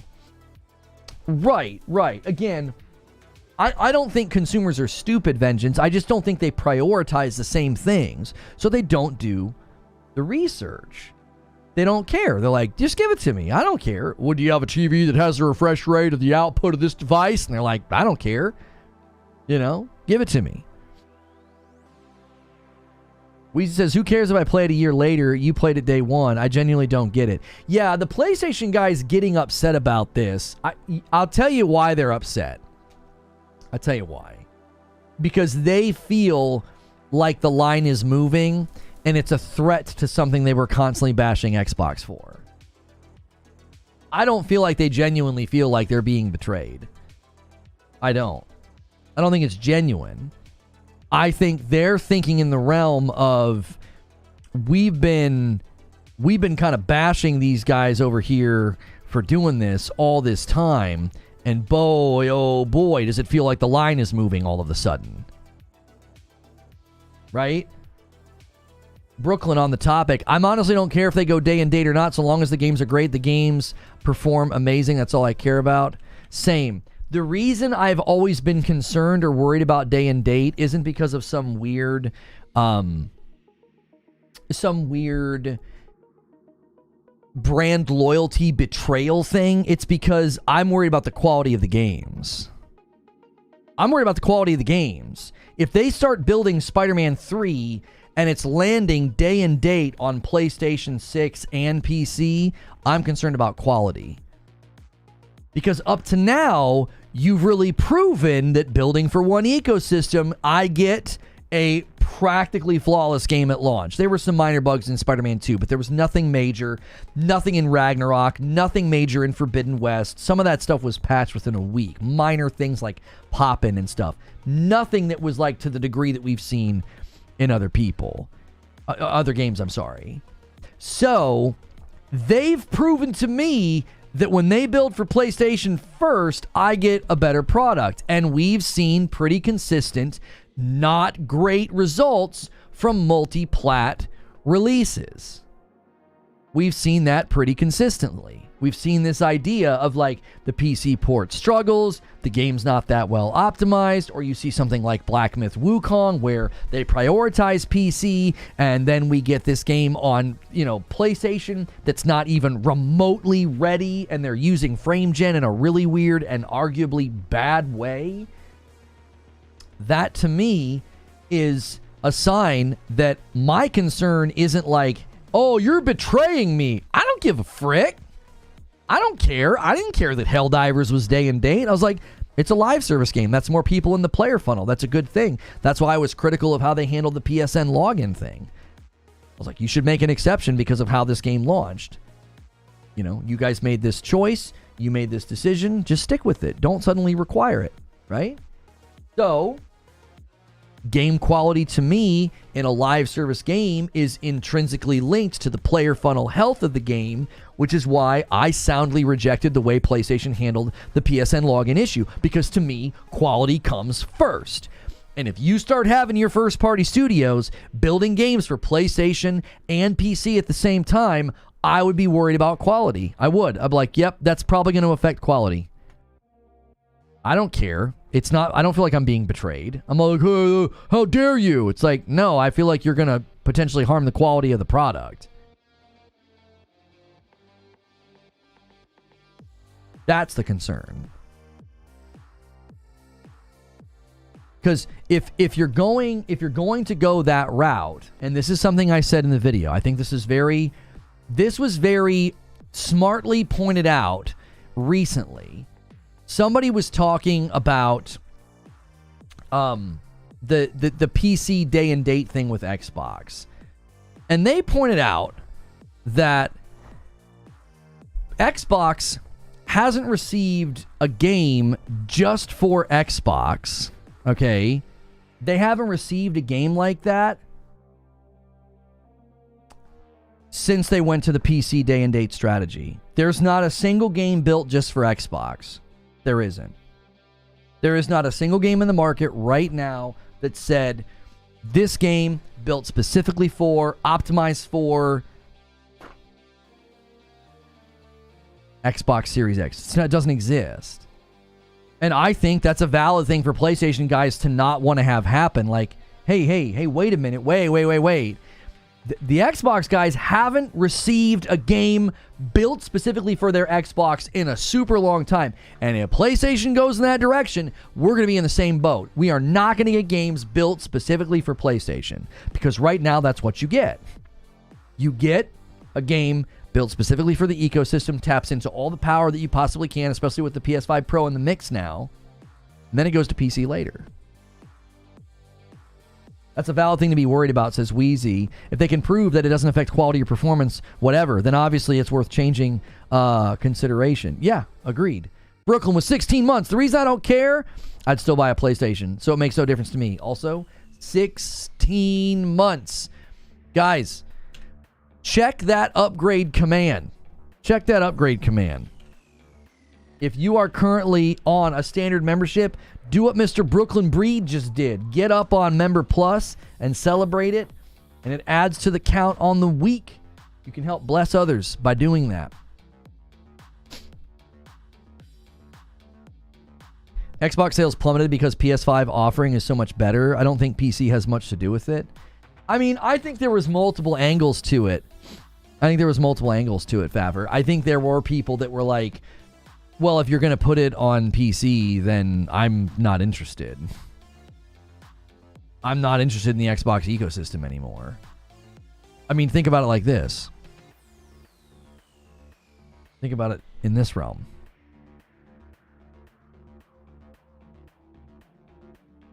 Xbox Game Pass just went through some changes, and literally the best deal right now is to be on PC Game Pass. You get everything. And it's cheaper.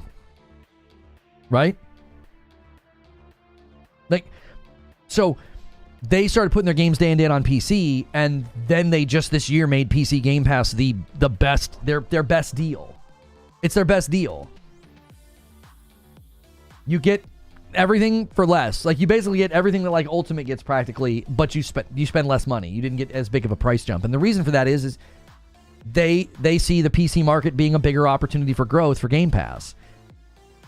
The Leninator with 2 months of memberships. Hey, I'm a universal gamer. It means I play on all platforms. So win-win. Respect from, I believe that's Scotland. Thank you for 2 months, Leninator. Just to obey to an ecosystem that ain't even coherently yours is a betrayal by its definition. I'm not sure what you're saying. Because PC Game Pass doesn't require the online multiplayer part like console does. Scott Dove says, I can't see Sony doing that. They need the hardware sales and 100% ROI. Computer sales aren't great for Sony anyway. Well, do you guys think all those rumors, predictions, and theories about a PlayStation launcher are true? I don't think that even means day and date, by the way. I think if they ended up doing a PC launcher, what they would do is when the game comes to PC, it would hit their launcher first. Hot shot with 18 months. Just celebrating being here. Keep up being awesome work, Lono. Thank you so much. That bumps the member line to 93. A nice, strong start to the week. Thank you so much, Hot Shot. Sony can't do day and date. They need console sales. I argued that earlier, DJB, but in a different way. I said, listen to me. They're hardware-centric. They're hardware-centric. They have a hardware-centric strategy. They're doing the Portal, the VR, the PS5 Pro. Like, they are developing proprietary technology, PSSR, to serve their future hardware, the PlayStation 6.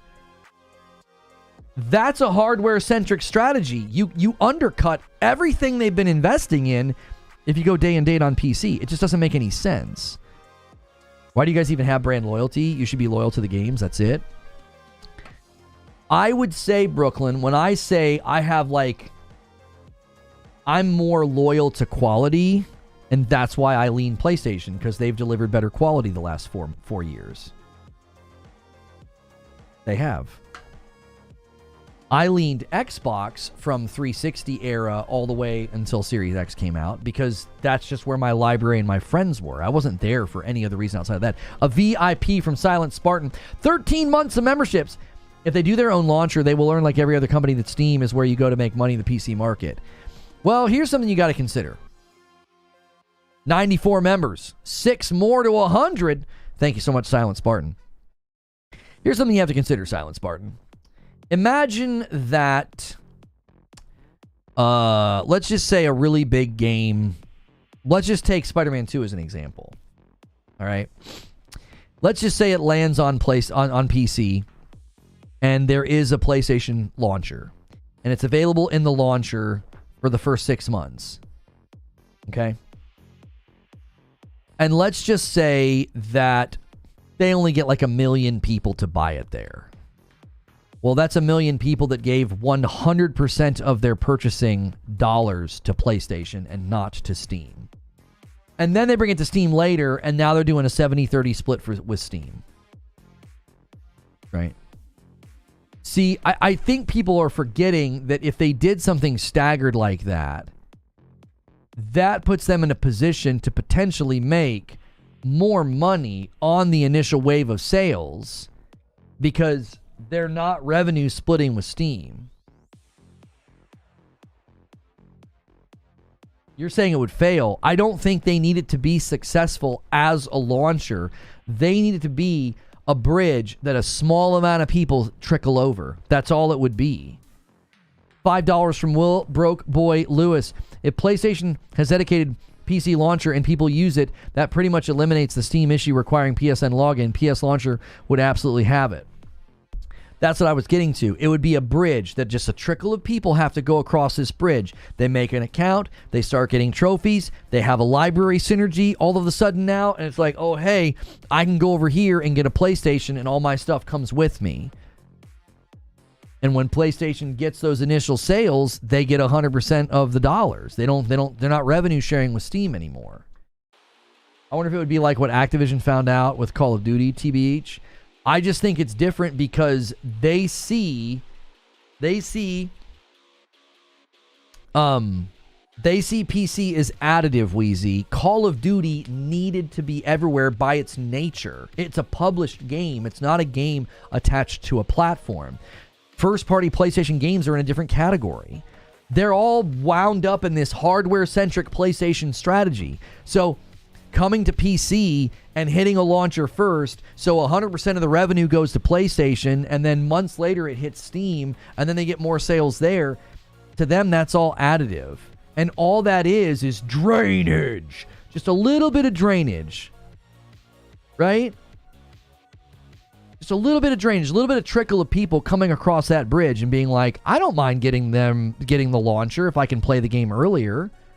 They don't, they're like, I don't care. I get trophies. I have a PSN. I have an account. I don't care. Oh, you're saying when they pulled Call of Duty from Steam for years. Oh. Wait, flesh that out for me, Wheeze. You originally said, I wonder if it would be like what Activision found out with Call of Duty. What are you intimating that Activision, quote unquote, found out with Call of Duty? What's your I'm trying to catch your overall point.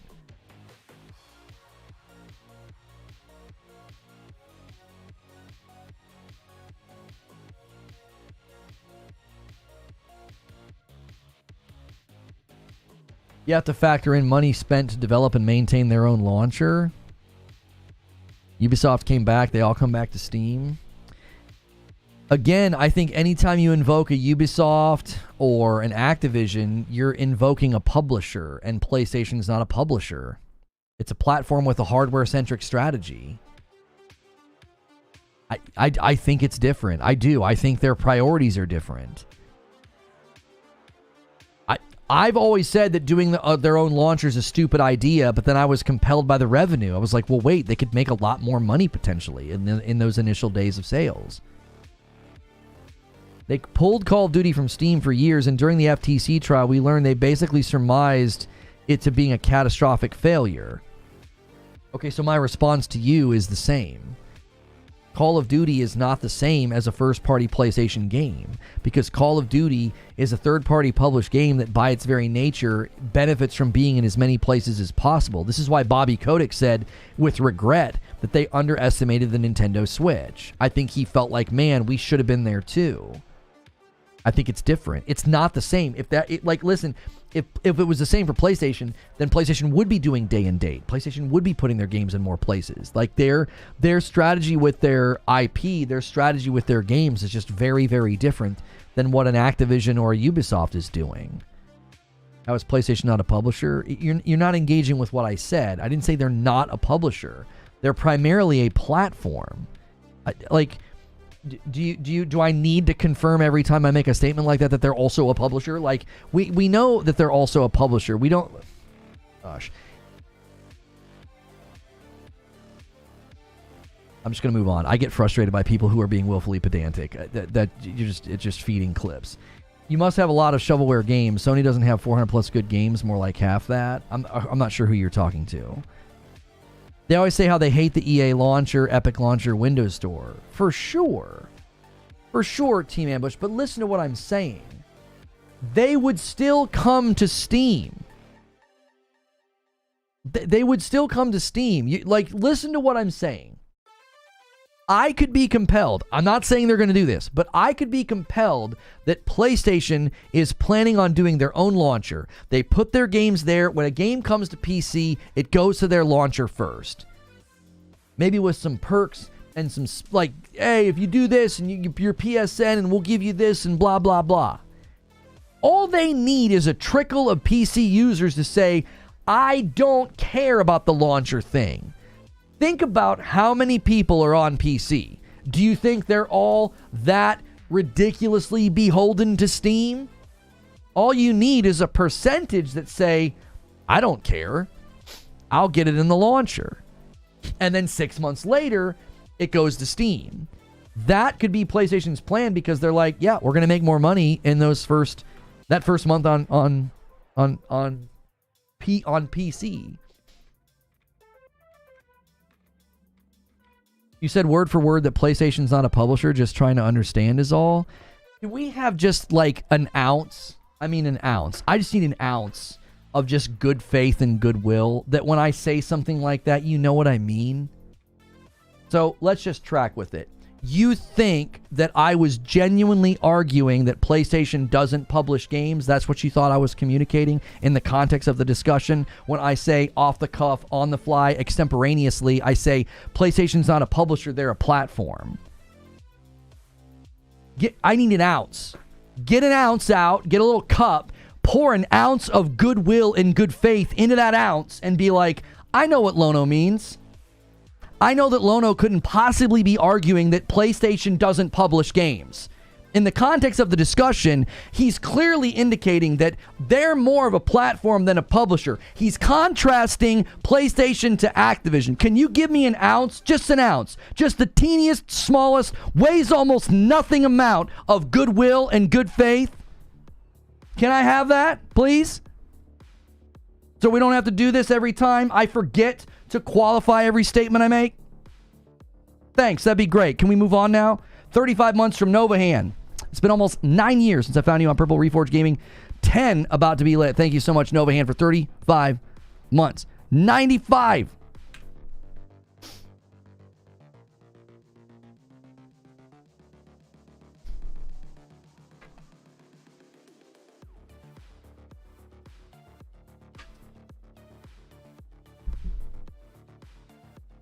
They're not a publisher per se. They're a hardware company that publishes if you think about it. I know. That's literally the point of what I was saying. Can I just be heard in good faith and a little bit of charity? Come on. You know what I was saying. You know what I was saying. You sound like a Twitter clipper. Like, oh, look at this pony says that PlayStation's not a publisher. You knew what I was saying. Like, come on. In the context, it's like Activision's a publisher. At the time of the FTC trial, Activision's talking about as a publisher and putting games everywhere. Like, that's their role. PlayStation's not a publisher.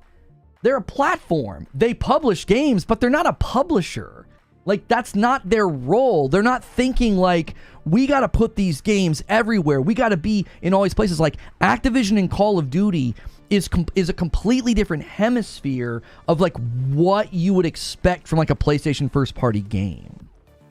They're not saying the same thing that Bobby Kotick and Activision are saying.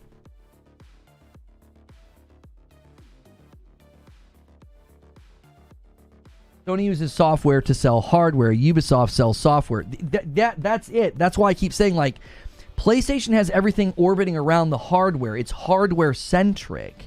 So, of course, they're going to be thinking differently about this situation with the launcher. They're not concerned about, like, well, we better be on Steam.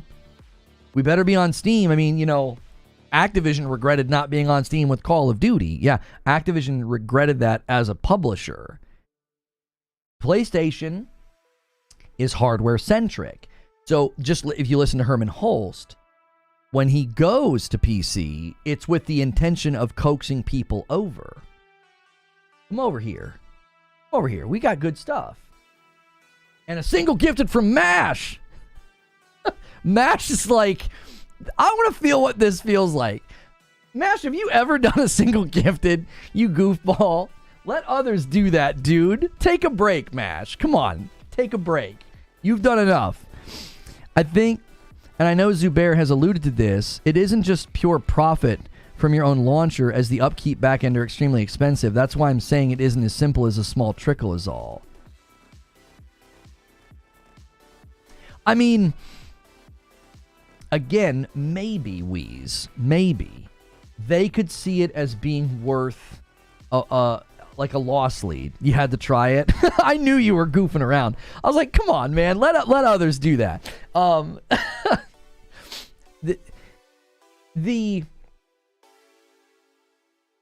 The way I see it, and again, I'm not saying they're going to do this. The context of this is like, you could compel me that they think this is a good idea. I think there's reasons and argumentation. They could 100% they could be thinking, we'll do this and we'll get a trickle of people to come over. Once they have a PSN, once they start getting trophies, it's easier. It's easier to coax them over for the sequel. It's easier to coax them over with new hardware. You got to give them a taste. You know, you got to give them a little taste. Just like, hey, you've been playing our games. You've been getting the little trophy pop-ups. You've got a PSN. Come over here. You know, they might see that as a worthwhile endeavor. What's Sony's goal? Sony's goal, as stated by Herman Holst, is to get people on their platform. That's what they want. That their dual, he called it a dual strategy. Their dual strategy is live service day and date. The big tentpole titles, they go over there to coax people over to here. That's what we're wanting to see. Like how Epic as a launcher is burning money, and GOG and CD Projekt Red is burning money because upkeep hasn't trounced consumers, that's all. But do you honestly think that the reach and the cost of running Epic would be equal to like a launcher that only has first-party games? I don't think they would be equal in cost, would they, Wheezy?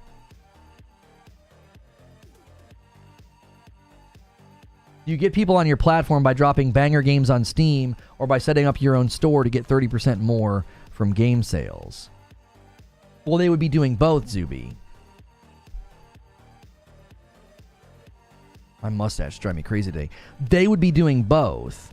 They would be hitting their own launcher, but also putting it on Steam. So it to me, again, it's a multi-faceted strategy of, we're trying to get people to make PSNs. We're trying to get more money on our content when we put it over there. And we're also trying to get Steam users to say, hey, these games are pretty awesome. Like, it's multifaceted. I don't think it's so, like, one-dimensional. Like, no, we've got to just put them on Steam and try to get them to come to PlayStation. I think there's multiple touch points that they're trying to get.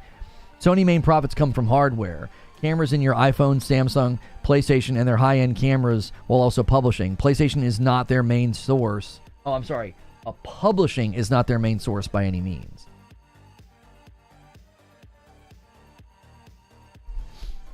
I think it's even harder as a sales point is all. How long do you delay for their own launcher? I was saying 6 months. 3 to 6 months. And I'm on record as saying doing your own launcher is a stupid idea. When somebody suggested it to me, I just dismissed it out of hand. I was like, that's so dumb. And I said the same thing you said, Wheezy. I said, all these other people have tried to do their own launchers. And it's like that Thanos quote. You couldn't live with your failure. And where does it bring you? Back to me. Steam's just sitting there waiting. Like, yep, you're coming back. You're coming back to daddy. Always coming back to Steam. I said the same thing. I was like, yeah, I think doing your own launcher is stupid. But then somebody started talking about, look at what they're doing with PSN. They're requiring PSN on God of War Ragnarok. Think about the money. Think about the money. If you get 1 million people to buy the game in your own launcher, that's a lot of money. You know? That's 30% of the sales cost times 1 million every time you do it. If you just get 1 million people to do it. You know, I don't know how many total sales these games are hitting on PC, but I'm just throwing out a number. Eugene says Sony has a store already. They have the server set up to handle distribution of the software. They have all this. You can't compare them to Epic or anyone else. I think that's another fair piece of pushback. It's like they're not trying to spin up something out of thin air. Obviously, you should try to make money. I think they're trying to make money, and I think they want people to make that PSN.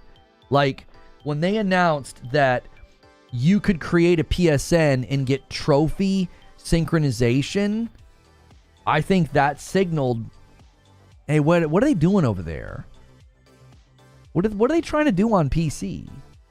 And then they require PSN on God of War Ragnarok after not requiring it on Tsushima. And it's like, something's changing here.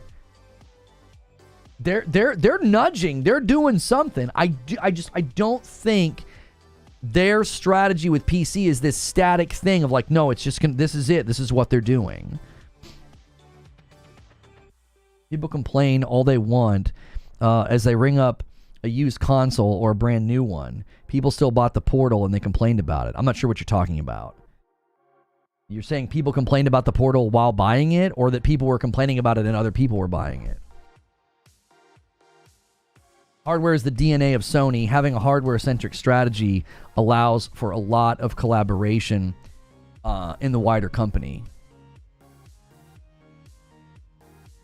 Something out of the corner of my eye. I think it's a reflection on my... Oh, no. I had like a fuzz on my glasses. Like something kept catching my attention like over here. I was like, what is that? The huge issue is they don't use Denuvo on PC, and a lot of people pirate Sony games. It's easy. Right, your initial launch through your own launcher would potentially protect against piracy, maybe. I don't know. The thing they are doing is conversion. They are trying to convert platform-agnostic PC owners into the PlayStation ecosystem, says Corey. All the issues Epic or another store have run into, Sony's already dealt with and solved. Right, Sony has built a store and built infrastructure and built a way of housing and selling games. They've already done it.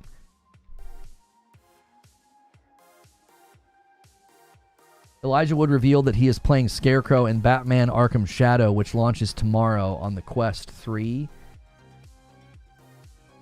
I saw a clip of him doing the mocap for Scarecrow, and it looked really, really good. It did. It looked really good. Give me 1 second. I'm going to open up the office door.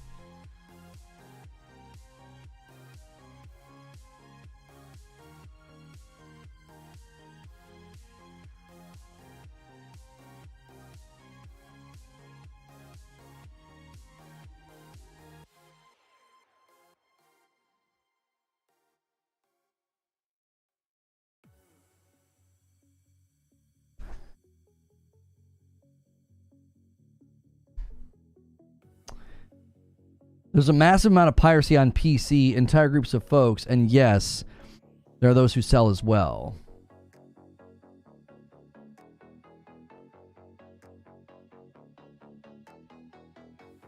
Did you just say, is that Frodo?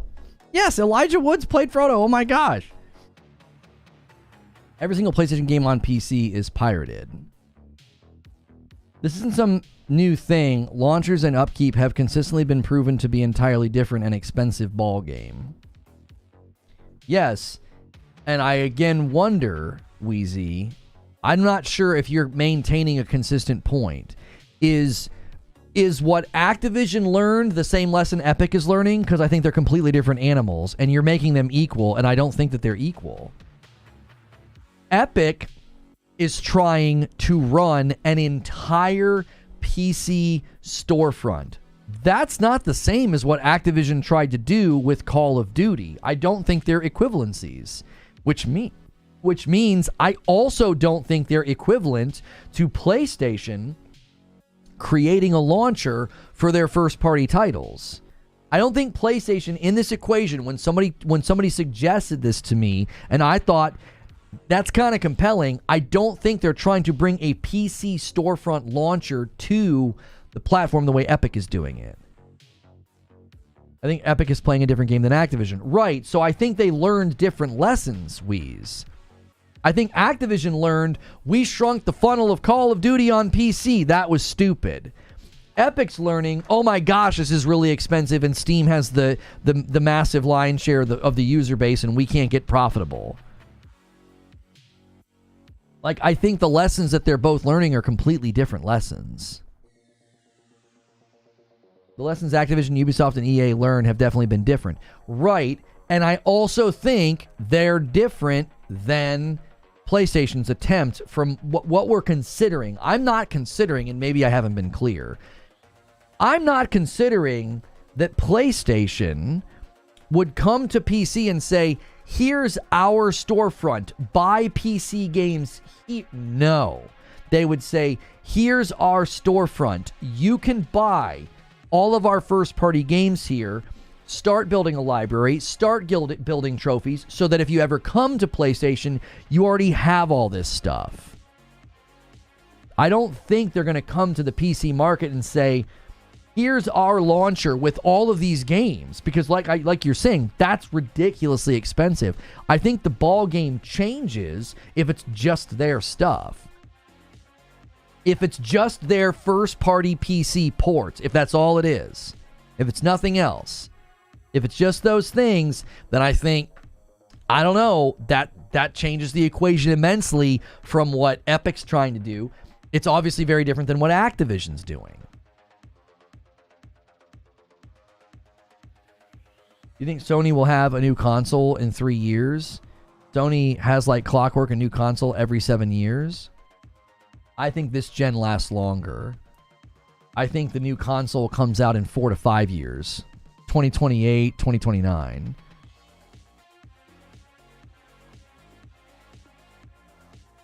What makes no sense about any launcher is when they take the game to Steam release, the launch, it's supposed to have to need both. Seems to me those other three are trying to convert Steam users to a different launcher, but PlayStation's trying to convert PC users to PlayStation users. Yeah, it's different. It's, hey, make a PSN. Hey, get your trophies tracked. Hey, maybe they would offer library synergy. I don't know. I really don't know. You just don't know. You don't know because PlayStation bringing games to PC in and of itself is a unique strategy. They're not going just like this full bore, full slate day and date. They've completely gone the other direction whenever they're asked about it. They're like, live service games, yes, but with our big tentpoles, no, we're not going to be doing that. I think, at least from my point of view, says Wheezy, the offering falls usually as people go, oh, well, I'll wait for you to come to Steam. I've waited this long anyways. Right. And what I'm saying to you, Wheezy, is consider the massive amount of people on Steam and consider the tiny percentage that PlayStation would need in order to make it worth it. What percentage? If 5% of the potential would-be buyers are like, I don't feel like waiting, I'll go buy it. and then they get 100% of that person's revenue, right? Just a tiny percentage of PC users say, I don't feel like waiting. I don't care about launchers. These launchers got engagement, did they not, Wheeze? Whether it was Origin or Uplay or the Blizzard one, like, they got engagement. They got people to use them. 5% of the people who want to buy Sony games, not 5% of Steam users. Right, that's still a lot of people, is it not? You take however many they sell and then take a percentage of that and say that percentage is giving you 100%. And maybe, Zubair, again, it's a multifaceted strategy. They're okay with that because they're like, that's 5% of the would-be purchasers that have now made a PSN. They're now trophy tracking. They're now in our ecosystem. It might not purely be about, oh, we make more money. It's like, yeah, we make more money, and that's nice. That's helping cover the cost of operation here, but we're also getting those people to interact with our game in our ecosystem, not Steam's. Just a little bit by little bit, you just start getting people to consider, hey, PlayStation ecosystem's not bad. The PlayStation Store, the PlayStation games, PlayStation's trophies, you know? Like this weird... I mean, think about what happened with me. I was primarily an Xbox gamer from the 360 all the way to when I was playing, you know, Destiny on PC, Destiny and Fortnite on PC in 2017, 2018. And slowly, over the last 4 years, I'm now like, yeah, I mainly play on my PlayStation. The frog just slowly got boiled in the water. I was just like, yeah, I'm booting up my PlayStation more. And because I'm booting up my PlayStation more, I'm buying third-party games there. I'm buying exclusives there. I'm building a library. I'm buying first-party exclusives on my PlayStation. As a guy who primarily played PC, I wasn't like, oh, I'll just wait. It was like, no, I just slowly but surely, the magnetism just kind of pulled me over. FYI, even though I disagree with your opinion, I still respect it. You stupid pony. But I keep coming back to this, Wheezy. You have to remember, at a ground level, I agree with you. I think another launcher is dumb. I think what they're doing with PSN is dumb. You're angering the people that you're trying to convert. And you know what Sony would say to me? They would say, we don't give a frick. We don't care. They'll get angry, but they'll do it. And now we've got a teeny little hook in them. A teeny little hook. They made a PSN. They're getting trophies. You know, they're passively getting invested in our ecosystem. You know, and I'll scream and yell and be like, that's so stupid. Why'd you do that to that game? You sold less copies. Your concurrent player numbers are significantly lower on God of War Ragnarok than they probably would have been if you didn't require the PSN. And PlayStation probably says, yeah, that's fine. Like, that's fine.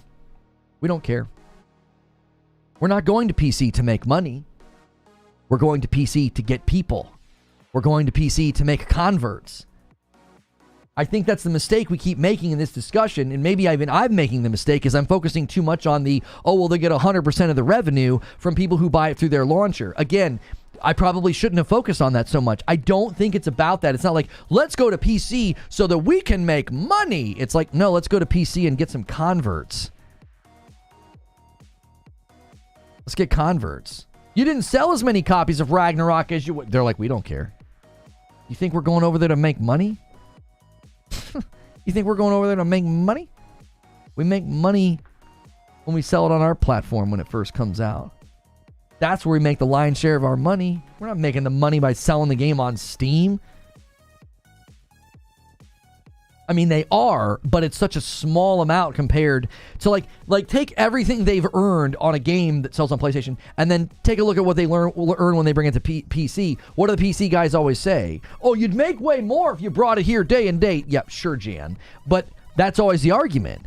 And PlayStation's like, we're fine with that. We don't care. Like, PlayStation's doing the thing I always say when Jacob in Lost says it to Benjamin Linus. He's like, what about you? That's what PlayStation's saying to all these PC guys. What about you? This isn't about you. We don't care about your money. We're not over here to get money from you. We're over here to get converts. It's a completely different strategy when you think about it in that respect. I think obviously everything is fine until you stop making money. There's a point where eventually someone goes, hey, enough is enough. Maybe. Lost leads serve a function, though, Wheeze, if you think about it. The game's already built, the cost to port it's not that big, and the cost to bring it over to PC is not that expensive. Add in launcher costs, and you might argue, oh, you're tipping the scales and you're not making enough money. And they would say, we consider this like a marketing budget line item. Running a launcher, bringing games to PC, putting them in our launcher first, they're like, yeah, we actually classify that as marketing. And these companies spend lots of money on marketing. And if they see it as a marketing line item, then you're worrying about an ROI that they might not be worried about. They're like, no, that's fine. No, yeah, this is a marketing spend. And as a marketing spend, it's worth it if we get enough people. Just enough people every year annually to jump over and buy. 30% of PlayStation 5 owners didn't have a PlayStation 4. They're doing something right. I'm not saying all those people are coming from PC, but they're coming from somewhere. Lono, you're stretching, man. We don't want the money. We want the converts. Why? To get the money, it's always about the money? No. You're misunderstanding. A convert is worth more money than the sale of a game, homie. You're missing the forest for the trees.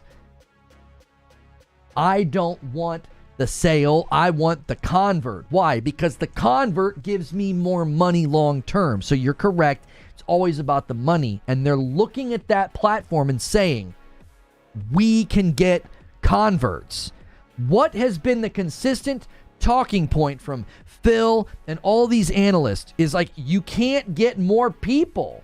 You just can't. There's not just some untapped reservoir of gamers out there that are like, I'd be a gamer if they came and talked to me. No, the gamers are the gamers right now. The gaming populace isn't growing leaps and bounds. So you've got to find new consumers somewhere. This is why PlayStation is investing in the China Hero Project, the MENA Hero Project. They're going into regions where they don't have a foothold and they want to get a foothold. And you're going to see a really, really big surge for them. Well, maybe not surge. You're going to see really good return and really good trajectory from the China Hero Project because traditionally they haven't had this big foothold in China. And Black Myth Wukong was a good first step, but that's not their game. So, yeah, drainage. They're looking at PC and saying drainage. They want to go over there and say, hey, it's not about the money. It's not. In the grand scheme of the budget of a game like Spider-Man 2, do you really think the money they're spending to bring it to PC is even a blip on the radar? It's nothing. In the grand scheme of Spider-Man 2's budget, bring it to PC, that's peanuts. That is peanuts. It's not about the money. It's like, yes, send it over there. And especially if they require the PSN. You're not going to make a ton of money. You're not going to make a ton of sales.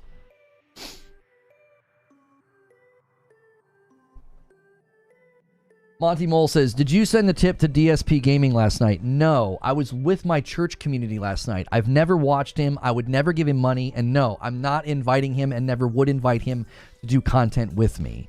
Everybody's falling for the oldest trick in the book, the fake tip. It's the oldest trick in the book.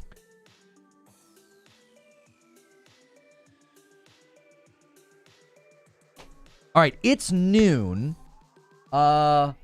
Yo, FCAT jumping back in at Member Plus, and that counts in the total, 97. We're 3 away from 100. I'll owe you guys a 5-bomb. Let me schedule Writer's Room. You guys can do some Q&A for a little bit. Dude, my nose is driving me crazy today. I can't figure out what it is. It's like, I can't figure out what it is. Maybe the weather change or the allergies or something. Oh my gosh, I feel like a crazy person. You're not going to extract these PC consumers from their ecosystem? Says you. Says you. You think you can speak for the entire PC gaming ecosystem? That's an awful lot of people that you think are as loyal to PC as you are. Like, That's way too many people for you to even conceive that you can speak of. FCat says, that's not me. Oh, I'm sorry. That's not FCat. That was Faffer. Faffer UK, forgive me, jumped in as a member plus. Wait, Faffer, was that an upgrade? My bad, FCat. You were talking in chat, and then I saw the name, I saw the F, and I thought it was you. That is my bad. I've done that a couple times this morning. And Will Broke Boy Lewis is going to single gift it all the way to 100, 3 in a row, my man. There it is. And Jadix is the agent of chaos and pushes us to 101. Let me check the back end, because if that's an upgrade, that counts as 2. I count upgrades as 2. Yeah, Faffer just upgraded to Member Plus. So let me add another one here. And guys, remember, if 5 people upgrade in a day, I drop a 20 bomb. So if 4 more people upgrade, you guys keep missing that opportunity to bless a bunch of folks. Upgrade that, dude. Upgrade. Nose itching is usually a mild allergy to something. It only ever bothers me when I'm in this room. I don't know if it's maybe the material the microphone is made out of. I don't know. It's only when I'm down here. When I was at my old apartment, I thought it was something in the basement. I just thought there was something in the basement that bothered me. I'm in a completely different house. I'm in a finished basement. I'm like, I don't know what it is. Lord Finesse gifts a member. Jordan Lanham gifts a member and takes us to 104. Are you developing an allergy to the pony BS you spew all day? No. There's something going around that starts with a running nose. No, I don't have... No, this is not a running nose. There's consistent times where I sit down in this chair, I start doing the show, we start debating, and like this side of my nose just starts itching. And I'm like, what the frick? It feels like there's something there. And so I'm like obsessively trying to like wipe it. I'm like checking my microphone. I'm like, what is this? I just assumed it was like it typically seems to happen when the weather's changing. So I was like, oh, maybe it's some kind of an allergy. Like here in Louisville, the temperature just plummeted the last couple of days. Yo, DJB gifts a member. And that sets up the 20 bomb for the next milestone. We'll see if you can tempt anybody to drop a 20 gifted bomb. I owe you guys 5 for hitting 100, and I'm going to do that now. I can't see chat when I'm gifting. If you're the tiny audience that has a 4090 or a 4080, then yeah, you probably won't switch, but low-end PC users will get a Pro. Take an allergy pill? Maybe I should. I know my kiddos do every day, and it really helps. Because allergies are really bad in Louisville. Like, they're really bad here. It's impressive Sonic X Shadows Generations getting an 80. It's the 3rd Sonic mainline game to get 80s in a long time. Shout out to Sega. It's 73 degrees outside. It's October 21st. That's true. It is. Yeah. It is. Yeah. It is strangely warm for this time of year as well. Lone Wolf says first? First what? First what? Here, let me clear out the question queue. All right, I'll tell you what we'll do. Let me schedule writers, and I'll give you guys... Yeah, I'll give you guys like 20 minutes.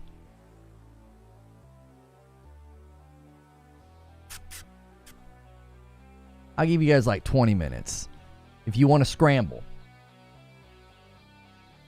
Maybe you need a humidifier. A humidifier. Oh, you think it's like dry in here? Maybe. It is like, it's not like dusty or anything in here. I mean, there's a little bit of dust on the desk, but not like bad. Like, oh my gosh, it's a pigsty in here. Just like normal dust that I should bring a duster in here. Anyway, let me get this scheduled. I don't know if I want to throw down a gauntlet. Should we throw down the gauntlet? If you guys scramble, 25 minutes to hit 200, and then I would drop a 50 bomb. I think that's fair. I think anytime we go 100, that's what we should do. Anytime we go 100 beyond pace, I'll drop a 50 bomb. Just to help just to help us have that momentum. So if you guys scramble today, I will do that. So thank you guys so much for doing it last week and for starting off this week in a nice way. And if you are a member, you can submit a question right now and we can pop it up on the screen. We can spend the last 25 minutes doing members only Q&A.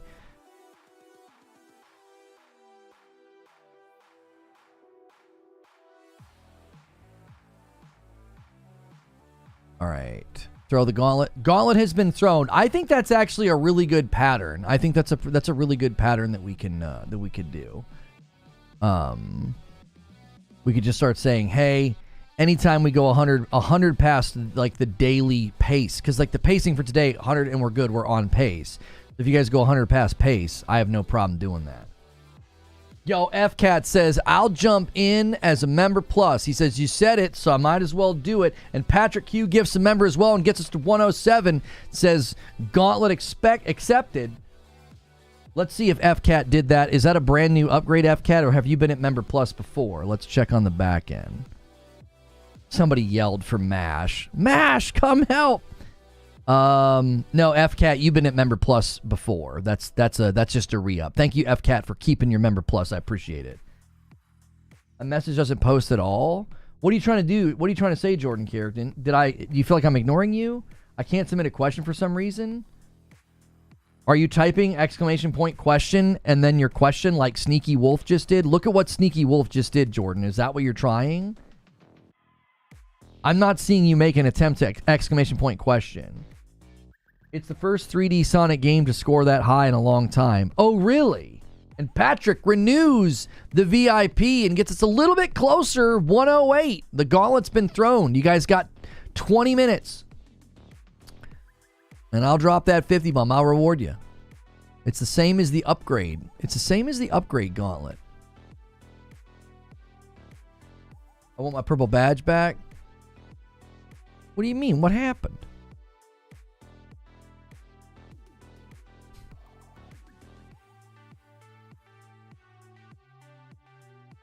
You also gifted. Thank you, Raven, for gifting on Friday. I was recommending a game for daughter and madam. Well, do it. Try it again, Jordan. Type the exclamation point symbol and then question all together. Look at how Murphy's Little Gamer Addiction just submitted a question. That's what you do. You type exclamation point question and then you put a space and then you just type your question. And Cardoc Ren with the 45-month VIP. Welcome back in, Cardoc Ren.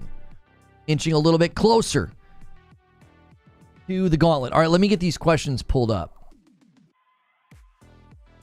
Sneaky Wolf says, did you hear about CD Red switching from the Red Engine to Unreal 5 for Cyberpunk 2? If so, what are your thoughts on that? I thought they were switching back, though. 45 months is a long time. It really is. He's getting close to the 4-year mark. I thought that they indicated that this was not a permanent switch. That they were switching to Unreal for all the new Witcher stuff. And it did sound like all future stuff was going to be in Unreal, but then I thought the CEO came out and really softened up on that like, oh no, we'll definitely be returning to Red Engine in the future. I don't know why they would leave Red Engine after what Cyberpunk has pulled off on PC. It's one of the best looking PC games available. They're updating Red Engine later. Have they strongly confirmed that the next Cyberpunk would be in Unreal? Why would they do that? I don't think this is accurate, Sneaky. I think all of the new Witcher projects are Unreal. I think they're going to come back to Red. I think they indicated that the CEO said something that indicated they're going to come back to Red. I'm not looking forward to a UE Witcher game. Why later? It's very possible. It's very possible that they have discovered that Red is not all it's, I'm sorry, that Unreal is not all it's cracked up to be. Yo, what's good, Detective Seeds? Detective Seeds, did you bring it home? Are you coming back to your main channel? Did you decide not to do the spin up channel? I was trying to understand. I thought I saw a tweet that maybe you decide, I think, to bring things home to the bigger channel. Aren't they starting a new studio in Boston? I don't know. Murphy's Little Gamer Addiction says, what games are you looking forward to playing on the PS5 Pro? The first game is Final Fantasy 16. Really hoping that they can rectify some of the frame rate issues in towns and exploring. You brought everything under the big channel? Okay. I know when you start a fresh channel like that, it can be really deceiving because you could have 1 or 2 videos take off because the channel's like very clean. And you're like, oh, wow, I don't have any dead weight. Because you did a lot of non-gaming content, if I remember, which was probably... You're always dealing with that, right? You grow a sub base, and then you pivot from what you grew the sub base with. That's always a freaking headache. And then you can get like a real bad false positive because you go to a new channel, upload a couple of decent videos, they take off, and you're like, oh, yeah, let's do it. And then everything slows down. We had that experience with the Lego channel. We had that experience with something else that we were doing. And it's super frustrating. Because it always makes me wonder, like, if you could spin up a channel and have it monetized right away, would that not happen? Like, is it because the videos aren't monetized? Like, YouTube catches on and they're like, oh, no, don't push these videos. They're not monetized. Like, I don't know. I don't know why they would care. Because couldn't they just monetize the video and make all the money before you're monetized or something? I don't know. The whole thing is weird. I don't know why they don't let us spin up monetized partner channels. It doesn't make any sense to me at all. Johnny says, do you think the Alan Wake DLC will be a flop? I don't know how you would define a DLC flopping. I don't know how you would define a DLC flopping. Because it's like the game did well, but it didn't it didn't seem to have big commercial sales, and some people attributed it to not having physical. You saved ESP streak. No, that wasn't me. I was at a church function. That was somebody else. That was an imposter. I've never watched his content. Some of you guys, good golly. I guess if you're watching that content, that's kind of, I guess that speaks for itself. Brooklyn says Italian or Chinese? Italian. I would definitely go Italian. Lone Wolf says, 1 week until the Dragon Age reviews. I'm feeling good about our bet. You ready to lose? So the bet is I'm low 80s, you're high 80s, right? Right?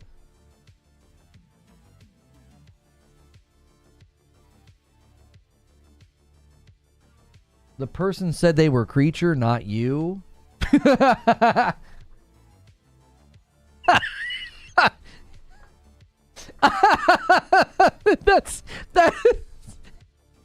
That's honestly even funnier. Creature's gonna be so grumpy. He would never do that. He would never do that. Number one, he wouldn't be able to watch for more than 5 seconds, let alone give him money. There's no way. There's no way, bro. And it was on Kick? Good golly. You might as well try to convince me that Creature installed TikTok and gave somebody money, dude. Ain't no way. He was watching a Kick stream of DSP and tip money. That's, I mean, somebody's really, really trying to pull the greatest trick on earth if they think people would ever believe that. That's funny. That's funny. Oh, man. The people that believe that are below, they're below stupid. They're worse than stupid. Good Lord. Oh, man. Yeah, Lone Wolf, I'm feeling good. I'm going to win the bet on Dragon Age. What is it? It's a 5-bomb, isn't it? We bet a 5-bomb. Which, guys, by the way, you've got 15 minutes. Celebrate your members. Do some renewals. We've said if we pull 100 past pace, I will gift a 50 bomb of members. So if this hits 200 a day, that's the gauntlet. That's the gauntlet. Okay, this is Jordan Carrington's game suggestion. Not a question, but a game for your radar. Completely acceptable to do. Thank you. Check out Popucom. It's Splatoon Astrobot co-op mandatory. Madam, your daughter would love it. It's on Steam Next Fest with a demo. Is it local? Let's check it out. Popucom. Is it only on Steam? Co-op platform adventure game. Oh, it's not out yet. Shared split screen co-op, and there is a demo. All right, chat. Let's check this out. All right. Okay. Charming enough. Right? Charming enough start here. What's the bet on Dragon Age? He thinks it lands in the high 80s. I think it lands in the low 80s.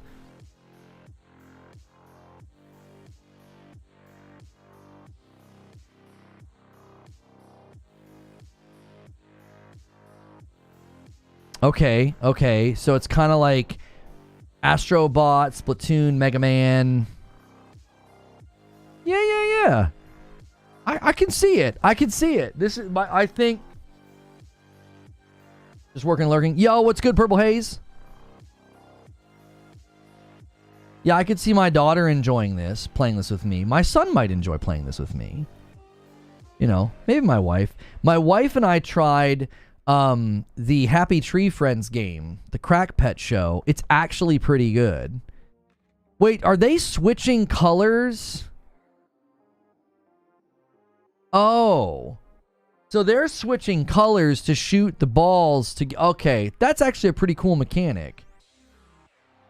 If it's an 85, would it be a tie?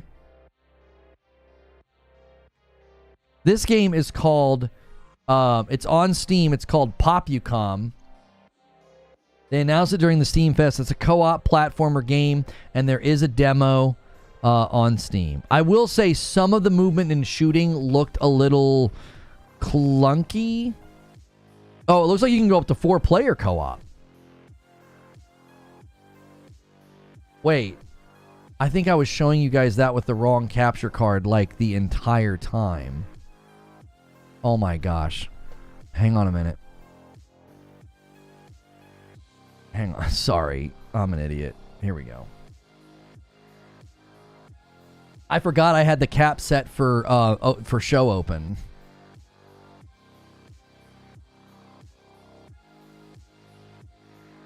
$23 months from Marshmallow says, Lono, is it true that you tipped money to God yesterday and invited him to be on your show? Yeah, and he couldn't make it. Yeah. God was unavailable. He had a conflict. I think he's going to be on Kai's channel tonight. So, you know. Something about I don't have enough reach or something. Anyway, thank you, Marshmallow, for rounding us out to 110.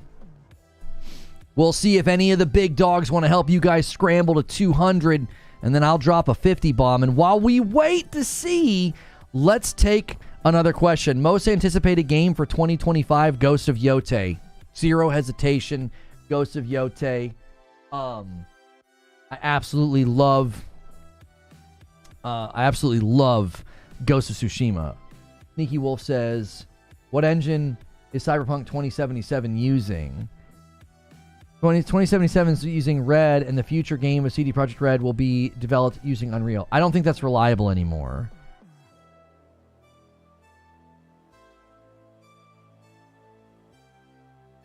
You being on Kai's channel would be awkwardly hilarious. I love Kai.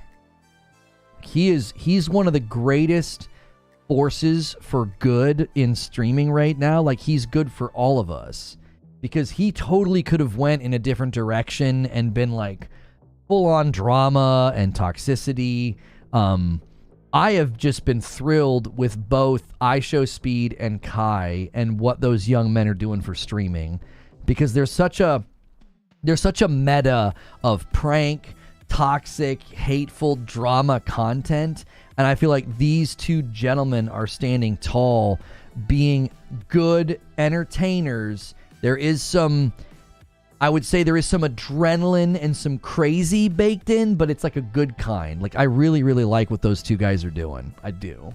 They totally could have went in another direction and still made a bunch of money and a bunch of fame and notoriety, and I think they've made really good choices. So I genuinely appreciate and respect what they're bringing to the streaming game. Like, as a streamer that wants live streaming to continue to flourish, they're actually doing good work. Like, what they're doing is helping guys like me, and it's just indirect, and yet I still appreciate it. So yeah, John Cena was so great. Like, what a great pair they were. So all right, let's go to next question from True SSJ Havoc. With how popular Sparking Zero is, did you really think it doesn't have a chance for Game of the Year? Well, popularity is not what drives Game of the Year. People keep misunderstanding this when they invoke Black Myth Wukong. It's not about popularity. It's about the jury process and the review score. You know? It's the review score and the jury process. That's what leads to Game of the Year nomination. That's what leads to it. So it's not like, oh, this game's popular, this game sold incredible, it's going to win. It's like, no, go to OpenCritic, go to Metacritic, add up the number of scores, and then look at the jury process, and it's really easy to predict who will and won't make it. People don't understand. I think what people do is they buy into the idea of, well, you're only saying that because you're a this. And it's like, no. Last year, I predicted all of the Game of the Year nominees, and I did it with OpenCritic. I just went to OpenCritic, and then I went to the jury process and said, yeah, these are your 5 games. These are your 6 games. It was easy. It's not difficult. It has nothing to do with brand allegiance. Like, I'm pulling for Stalker 2 to get a nomination and to even win. And it's like, that's just a third-party game with like a timed exclusivity on Xbox. You know? So, Haseo says, do you think Sony was planting breadcrumbs the whole time and the PS5 was the landing plane for the converts on PS5 Pro? This is a really decent theory that I was thinking about. That like if you've been playing PlayStation ported games on PC and you're sort of like staying over there because you can kind of boost performance a little bit, or your rig is sort of in the same hemisphere of the PS5, and then the Pro walks out and says, hey, yeah, those games, everyone's like, all they did was show old games. Yep. Those old games conveniently are, a lot of them are on PC, and they're showing performance thresholds that a lot of PC users can't hit.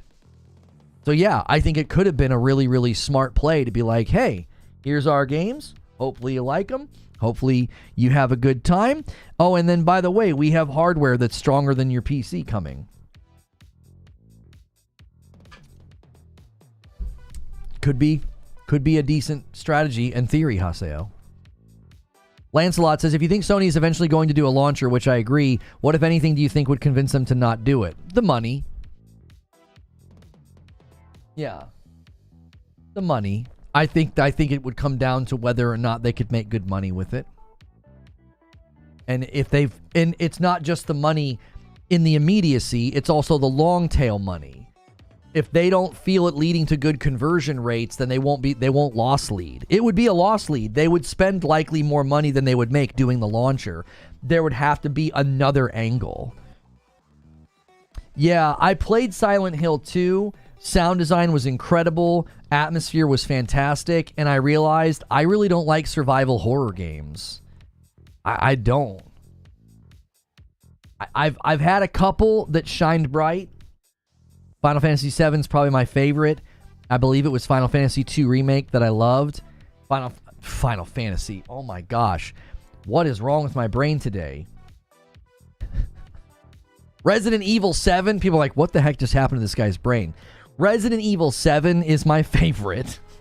Resident Evil 2 Remake, I really liked. But then Resident Evil 4 Remake, I didn't like. Resident Evil 8, I didn't like.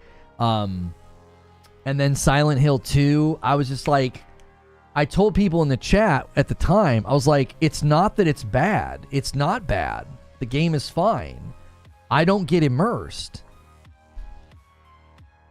I just don't get immersed. I'm like, it like what it's trying to do to like pull me in and immerse me, it doesn't happen. Like when I played Resident Evil 7, from moment one to moment credits, I'm like, this is great. I was like, this is actually great. I'm loving this. And then I played Resident Evil 2 Remake, liked it. But then when I played the Resident Evil 4 Remake and Resident Evil 8 and then Silent Hill 2, and even Callisto Protocol, they're all in this hemisphere of like, I'm just kind of annoyed. I don't like the mechanics. I don't like the gameplay loop that much. You know? You need a toxic relationship and then you get immersed. Even the story is really, really slow off jump. I don't even know what's going on. I played for an hour and I was just bored. I was like, this is boring. Murphy's Little Gamer Addiction says, is Hellblade 2 your most disappointing game of 2024? Yes. Yes, it is. Because I love the first one so much. We all had to marry? No, we didn't. Not all of us did. Because of how much I loved the first Hellblade, I was just dying to play the sequel, and it's one of the worst games I played this year. It's just not good. Mega disappointing. Puzzles weren't satisfying. Story wasn't satisfying. Combat was literally a massive step down. After that, Star Wars was probably my next big my next big disappointment. The Star Wars game. Spice King says, I know you've said several times that it wasn't you, but I think we deserve an answer to why exactly you donated to DSP. What's so funny is we were with our community group, our church community group. We had dinner. I'm sitting out by the fire with the men. We're just talking, enjoying the evening. It's like just that beautiful weather transition. And then I get in my car and I'm taking my family home, and I get home and I pull out my phone. I'm like, oh, let me see if I have any comments on YouTube. And somebody had left me a comment about that. And I was like, what? I'm like, surely this is a joke, right? Like, I thought somebody was just joking around, and then we kept getting more and more comments, and I was like, oh gosh. I was like, you bunch of frickin' morons. I was like, that's the oldest trick in the book. What TV or monitor do you use for gaming? OLED out in the, I believe it's an OLED. No, it's a QLED. I think it's a QLED. I forget. The Samsung TV out in my living room is really, really nice, and then I don't know what I have in here. I don't know what I have. And an apology, you need to apologize too. Thoughts on checking out Squadron 42 gameplay? I was really interested in Squadron 42. I guess they just said that it's now not coming to like 2026. So, yeah. Is Metal Gear Delta still releasing this year? I'm seeing conflicting reports. Metal Gear Delta release date? That's what it's called? Yeah, it says 2024. That's what Google says. Now, I'm seeing people claim November 17th could be it, which is an anniversary date, but they would have announced that by now. They would have announced that at, like, Tokyo Game Show. They could do a surprise release announcement at, like, the Game Awards and then release it, like, halfway through December or something? I don't know.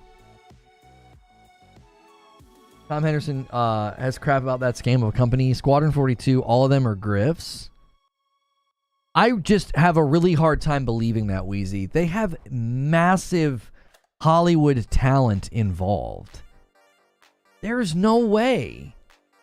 There's no way it's a scam and a grift. Look at the level of Hollywood talent they were able to hire. There's no way. There's no way Squadron 42 is a scam and a grift. That would blow my mind.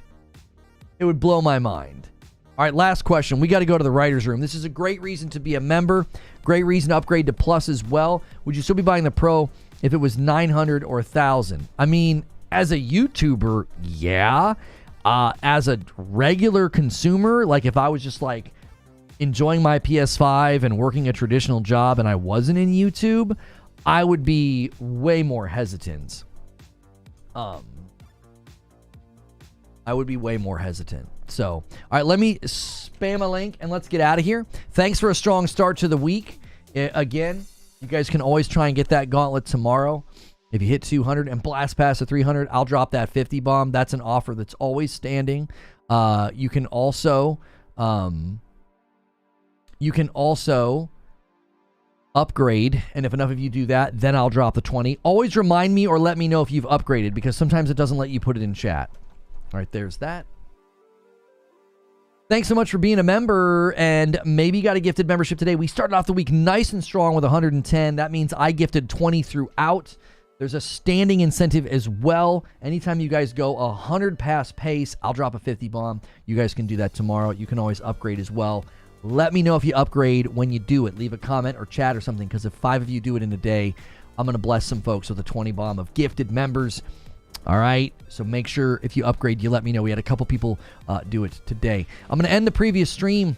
We're talking game and news. Oh, I didn't set up redirect. Give me 2 seconds before I end this stream. That way you guys can come with us. And then I'll change that thumbnail.